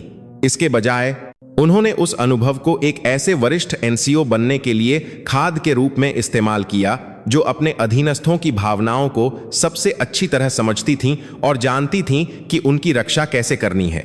वह एक जीवित किंवदंती बन गईं, जिनका सम्मान किया जाता था। दोनों अपने अपने कर्तव्यों में व्यस्त होने के बावजूद लगातार संवाद करती रहीं और एक दूसरे का सबसे महबूब सहारा बनी रहीं। कभी एक सख्त अधिकारी और अधीनस्थ के रूप में, कभी एक प्यारी मौसी और भतीजी के रूप में। उनका रिश्ता किसी भी दोस्ती के बंधन से ज्यादा गहरा और महबूब था। एक दिन सेना मुख्यालय में एक आपातकालीन स्थिति उत्पन्न हुई। पड़ोसी देश के साथ सीमा क्षेत्र में सैन्य तनाव अपने चरम पर पहुंच गया, जिससे एक गंभीर संकट की स्थिति पैदा हो गई। दुश्मन से स्थानीय उकसावे की बढ़ती संभावना के साथ सेना ने किसी भी संभावना का अनुमान लगाने के लिए अग्रिम पंक्ति में एलिट सैनिकों को भेजने का फैसला किया और सबसे पैतरनाक और महत्वपूर्ण क्षेत्र में रक्षा मिशन के लिए सौंपी गई इकाई वह विशेष कार्य इकाई थी जहां प्रिया सेवा दे रही थी। ऑपरेशन ब्रीइंग प्राप्त करते समय अनन्या ने भेजे गए सैनिकों की सूची में प्रिया का नाम देखा और महसूस किया कि उनका दिल डूब गया। एक कमांडर के रूप में उन्हें कई अधीनस्थों को तरनाक मैदान में भेजने का आदेश देना पड़ता था, लेकिन यह तथ्य कि उनका अपना रिश्तेदार उस सूची में था, एक बिल्कुल अलग तरह का बोझ महसूस हुआ। वह पूरी रात सो नहीं सकीं। वह एक सैनिक के रूप में सार्वजनिक जिम्मेदारी और एक मौसी के रूप में व्यक्तिगत भावनाओं के बीच एक भयंकर आंतरिक संघर्ष का अनुभव कर रही थीं। वह अपने अधिकार का उपयोग करके प्रिया को ऑपरेशन से बाहर निकाल सकती थीं, लेकिन वह अच्छी तरह से जानती थीं कि यह एक ऐसी कार्रवाई होगी जो प्रिया के आत्मसम्मान को कुचल देगी और अन्य अधीनस्थों के साथ विश्वासघात होगी। रवानगी से एक रात पहले अनन्या ने प्रिया को फोन किया। उन्होंने शांत आवाज़ में पूछने की कोशिश की, तैयारी सुचारू है? जी जनरल, हमारी टुकड़ी ने सभी तैयारियां पूरी कर ली हैं। हम किसी भी समय आदेश की प्रतीक्षा करने के लिए तैयार हैं। प्रिया की आवाज दृढ़ और आत्मविश्वास से भरी थी, जिसमें वारा भी झिझक नहीं थी। अनन्या एक पल के लिए चुप हो गईं, फिर बड़ी मुश्किल से मुंह खोला, अपना ख्याल रखना और तुम्हें हिंदा वापस आना होगा, यह भी एक आदेश है। फोन के दूसरी तरफ से प्रिया की हल्की हंसी सुनाई दी। चिंता मत कीजिए मौसी, मैं प्रिया सिंह हूं और मैं अकेली नहीं जा रही हूं, है ना? मेरे पीछे सैकड़ों महान सैनिक हैं और मेरे ऊपर भारत की सबसे महबूब कमांडर हैं। हम निश्चित रूप से मिशन पूरा करेंगे और सभी सुरक्षित वापस आएंगे। उसकी शांत और महबूब आवाज सुनकर अनन्या और कुछ नहीं कह सकीं। वह अपनी भतीजी को देखकर भावुक हो गईं, जिसे उन्होंने पाला था। अब वह उनसे भी ज्यादा मजबूत और गहरी हो गई थी। वह जानती थीं कि प्रिया अब सिर्फ आदेश पर चलने वाली सैनिक नहीं है, वह एक सच्ची सैनिक थी जो दिल से समझती थी कि उसे क्या बचाना है और उसे क्यों लड़ना है। अगली सुबह प्रिया की इकाई अंधेरे को चीरती हुई अग्रिम पंक्ति की ओर बढ़ी। अनन्या ने ऑपरेशन कमांड पोस्ट से सैटेलाइट के माध्यम से उनके आवागमन के मार्ग की निगरानी की। इकाइयों को चिन्हित करने वाले कई लाल बिंदुओं के बीच एक बिंदु ने विशेष रूप से उनका ध्यान आकर्षित किया, जैसे कि उनकी पूरी दुनिया उस छोटे से बिंदु में समाहित हो। समय बीतता गया और आखिरकार आपातकालीन रिपोर्ट आई कि ऑपरेशन क्षेत्र में लड़ाई शुरू हो गई है। कमांड पोस्ट में सभी संचार उपकरण बिना रुके बज रहे थे और गंभीर रिपोर्टें बाढ़ की तरह आ रही थीं। अनन्या ने ठंडे दिमाग और तेजी से स्थिति का विश्लेषण किया और निर्देश दिए। उनके दिमाग में सिर्फ ऑपरेशन की सलता और अपने अधीनस्थों की सुरक्षा का विचार था, लेकिन उनके दिल के एक कोने में वह लगातार अपनी भतीजी का नाम ले रही थीं। कुछ घंटों की भीषण लड़ाई के बाद लड़ाई हमारी सेना की पूर्ण जीत के साथ समाप्त हुई। दुश्मन के उकसावे को सफलतापूर्वक खदेड़ दिया गया और हमारी तरह नुकसान न्यूनतम था। कमांड पोस्ट के अंदर जयकारे गूंज उठे, लेकिन अनन्या ने अपनी नौर नुकसान की रिपोर्ट से नहीं हटाई। कांपते हाथों से उन्होंने पन्ने पलटे, घायलों की सूची की जांच की। शुक्र है कहीं भी प्रिया का नाम नहीं था। उस पल अनन्या के शरीर की सारी ताकत जैसे चली गई और वह अपनी कुर्सी पर कमजोर होकर बैठ गईं। उस फौलादी कमांडर के चेहरे पर राहत के आंसू बह निकले। कुछ दिनों बाद ड्यूटी से लौटे सैनिकों के लिए एक स्वागत समारोह आयोजित किया गया। अनन्या ने कमांडर के रूप में सैनिकों का निरीक्षण किया और उनके काये परिश्रम की प्रशंसा की। मजबूती से कतार में खड़े सैनिकों के बीच उन्होंने धूल और बारूद की गंध से ढकी प्रिया की सिलुएट को देखा, लेकिन वह किसी से भी ज्यादा शान से खड़ी थी। उनकी आंखें मिलीं। उन्होंने एक शब्द भी नहीं कहा, लेकिन सिर्फ नजरों से वे एक दूसरे के दिल की पूरी बात पढ़ सकते थे। अच्छा काम किया, धन्यवाद जनरल। उस रात अनन्या ने प्रिया को अपने सरकारी आवास पर बुलाया। उन्होंने जुद रात का खाना तैयार किया। कोई भव्य पार्टी नहीं, बल्कि एक गर्म घर का बना खाना। दोनों आमने सामने बैठी और जामोशी से खाया। गर्म खाना और आरामदायक जामोशी उनके लिए किसी भी शब्द से बड़ी सांत्वना थी। खाने के बाद अनन्या ने प्रिया को एक छोटा सा बक्सा दिया। यह क्या है मौसी? खोलो। बक्से के अंदर एक पुराना पेन था जिसे अनन्या ने लंबे समय से सहेज कर रखा था। यह तुम्हारी मां का तोहफा है। जब मैं पहली बार एक अधिकारी के रूप में नियुक्त हुई थी, उसने कहा था इस पेन से एक महान सैनिक बनना जो भारत की शांति की रक्षा करे। अब यह तुम्हारा है। प्रिया उस पेन को पकड़े हुए चुप हो गई। उसका दिल उस पेन के वर्णन को महसूस करके भर आया, जिसमें जैसे उसकी दिवंगत मां के निशान और उसकी मौसी के पूरे सैन्य करियर की छाप थी। तुम मुझसे कहीं ज्यादा महान और असाधारण सैनिक बन चुकी हो। मुझे तुम पर गर्व है मेरी भतीजी। प्रिया की आंखों से गर्म आंसू बह निकले। वह अपनी कुर्सी से उठी, अनन्या के पास गई और उन्हें जोर से गले लगा लिया। धन्यवाद मौसी, और मैं आपसे प्यार करती हूं। मैं भी। खिड़की के बाहर शांतिपूर्ण रात के आकाश में तारे तेछा से टिमटिमा रहे थे। वे दो महिला सैनिक मौसी और भतीजी यामोशी से गले लगी रहीं, उस शांति के वर्णन को महसूस करते हुए जिसे उन्होंने मिलकर बचाया था। उनकी कहानी अभी खत्म नहीं हुई थी। सितारों की ओर उनकी उड़ान तो अभी बस शुरू हुई थी। समय तेजी से बीत गया और अनन्या अपने सैन्य करियर के शिखर पर पहुंच गईं। सेना प्रमुख, एक 4 सितारा जनरल, भारत के इतिहास में पहली महिला सेना प्रमुख। उनकी नियुक्ति न सिर्फ एक व्यक्तिगत सम्मान थी, बल्कि एक ऐतिहासिक घटना के रूप में भी दर्ज की गई, जो पूरी सेना में बदलाव और नवाचार का प्रतीक थी। प्रमुख बनने के बाद उन्होंने दृढ़ और सैद्धांतिक नेतृत्व के साथ सेना का नेतृत्व करना जारी रखा। उनके कमांड के तहत हमारी सेना पहले से कहीं ज्यादा मजबूत और पारदर्शी संगठन बन गई। प्रिया ने भी शानदार तरीके से अपना रास्ता तय किया। उन्होंने एक एनएससीओ द्वारा हासिल की जा सकने वाली सर्वोच्च सम्मान सूबेदार मेजर का पद प्राप्त किया और एक जीवित किंवदंती बन गईं, जिनका कई जूनियर एनएससीओ सम्मान और प्यार करते थे। अपनी मौसी द्वारा खोले गए रास्ते पर चलते हुए उन्होंने सेना में महिला सैनिकों के अधिकारों और बैरक संस्कृति में सुधार के लिए संघर्ष का नेतृत्व किया, यहां तक कि उन्हें दूसरी अनन्या शर्मा भी कहा जाने लगा। दोनों अब सेना का प्रतिनिधित्व करने वाले 2 बड़े सितारे बन चुके थे, जो अपनी अपनी स्थिति में चमक रहे थे।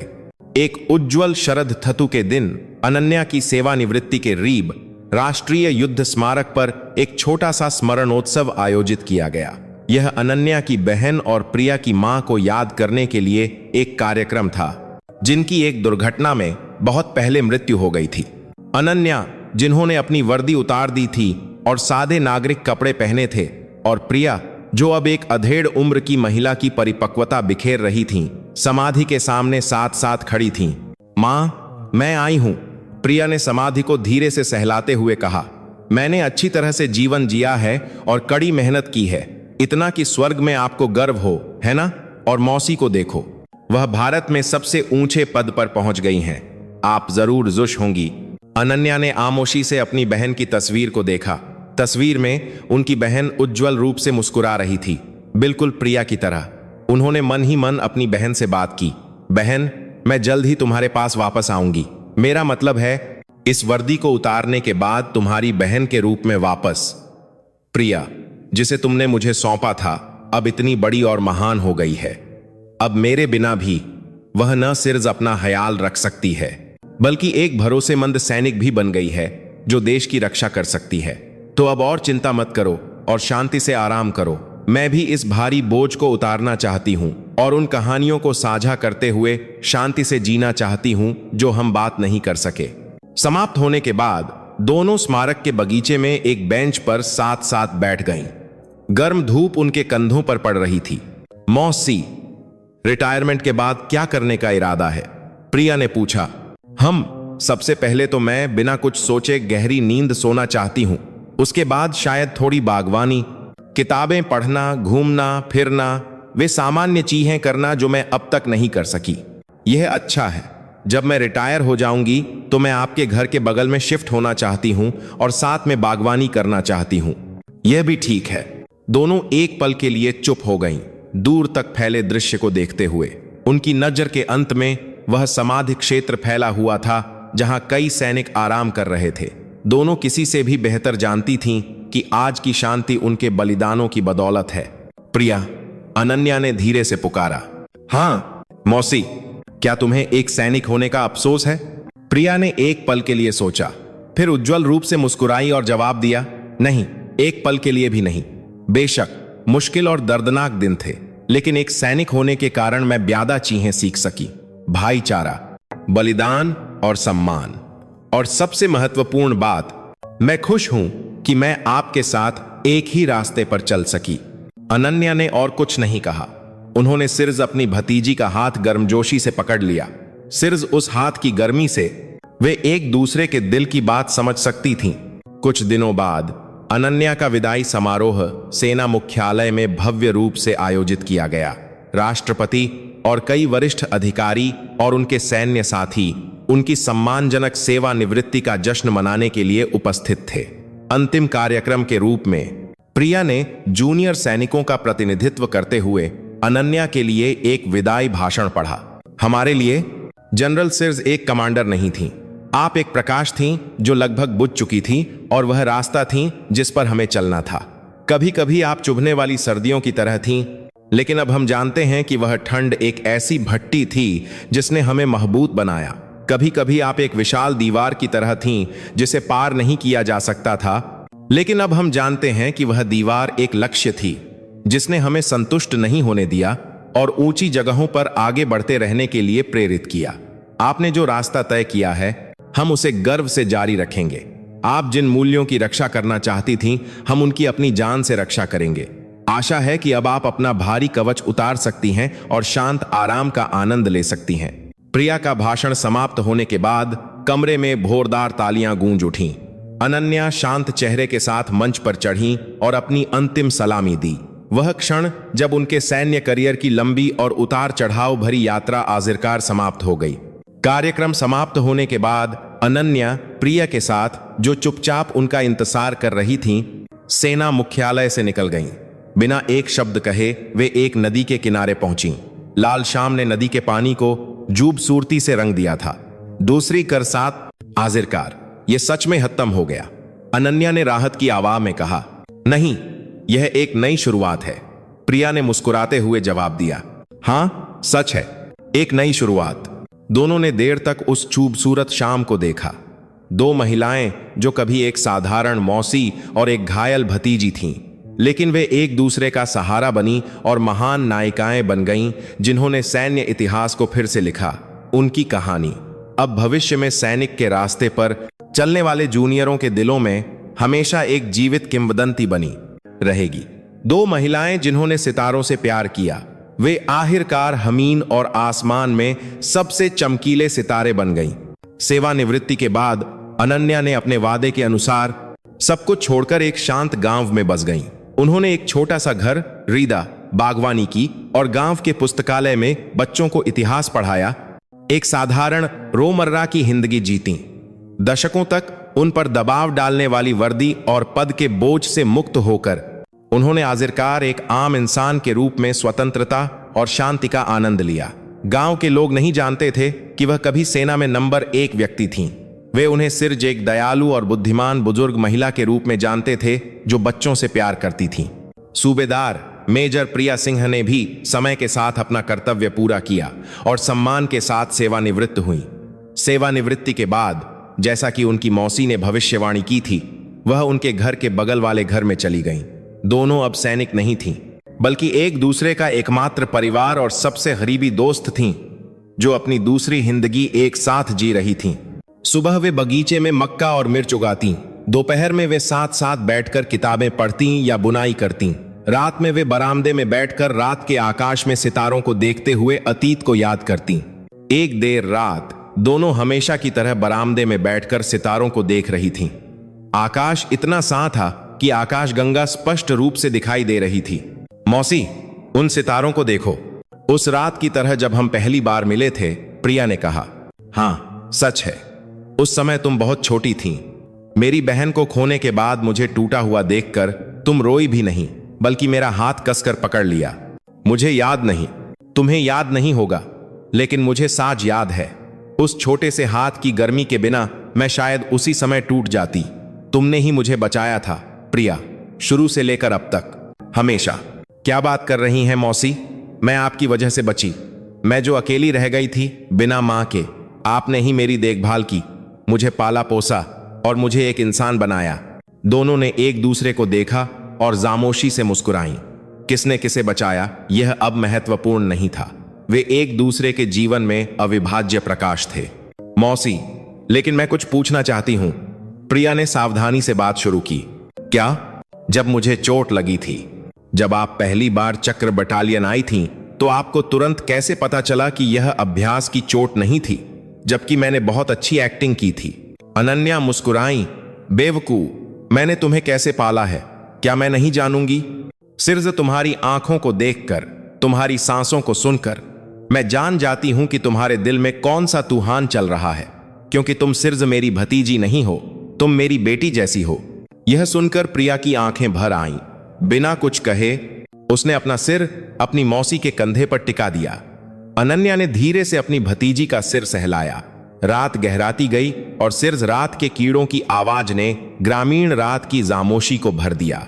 उन दोनों की लंबी कहानी धीरे धीरे उस शांतिपूर्ण रात की खामोशी में घुल गई। अगली सुबह पड़ोसी के बच्चे अनन्या के घर आए। दादी, हमें इतिहास की कहानी सुनाओ। बच्चों की सुश आवाज सुनकर अनन्या उज्जवल रूप से मुस्कुराएं और उनका स्वागत किया। हाँ, अंदर आओ। आज दादी तुम्हें एक बहुत ही साहस नायक की कहानी सुनाएंगी। पुराने पुमाने में नहीं, बल्कि इस धरती पर रहने वाली 2 महिला सैनिकों की कहानी। बच्चे चमकती आंखों से अनन्या की कहानी सुन रहे थे। अनन्या ने अपने अतीत, उस ऊबड़ खाबड़ और गौरवशाली यात्रा के बारे में बताया जो उन्होंने प्रिया के साथ एक परी कथा की तरह तय की थी। वह कहानी बच्चों के मुंह से दूसरे बच्चों तक पहुंचेगी और समय के साथ भले ही अनन्या शर्मा और प्रिया सिंह के नाम लोगों की यादों से भूल जाएं, लेकिन उन्होंने जो साहस और बलिदान की भावना छोड़ी और अन्याय के इलाह उनके संघर्ष की कहानी एक किंवदंती की तरह हमेशा हिंदा रहेगी। दोपहर की धूप बगीचे में हरी पत्तियों पर चमक रही थी। प्रिया मक्के को पानी देते हुए अपनी मौसी को देख रही थीं, जो बच्चों को खुशी से कहानी सुना रही थीं। एक शांतिपूर्ण दृश्य। यही दुनिया का सबसे कीमती और खूबसूरत मूल्य था जिसे उन्होंने और उनकी मौसी ने जीवन भर बचाया था। और उस शांति में उनकी कहानी आखिरकार एक संपूर्ण अंत तक पहुंच गई।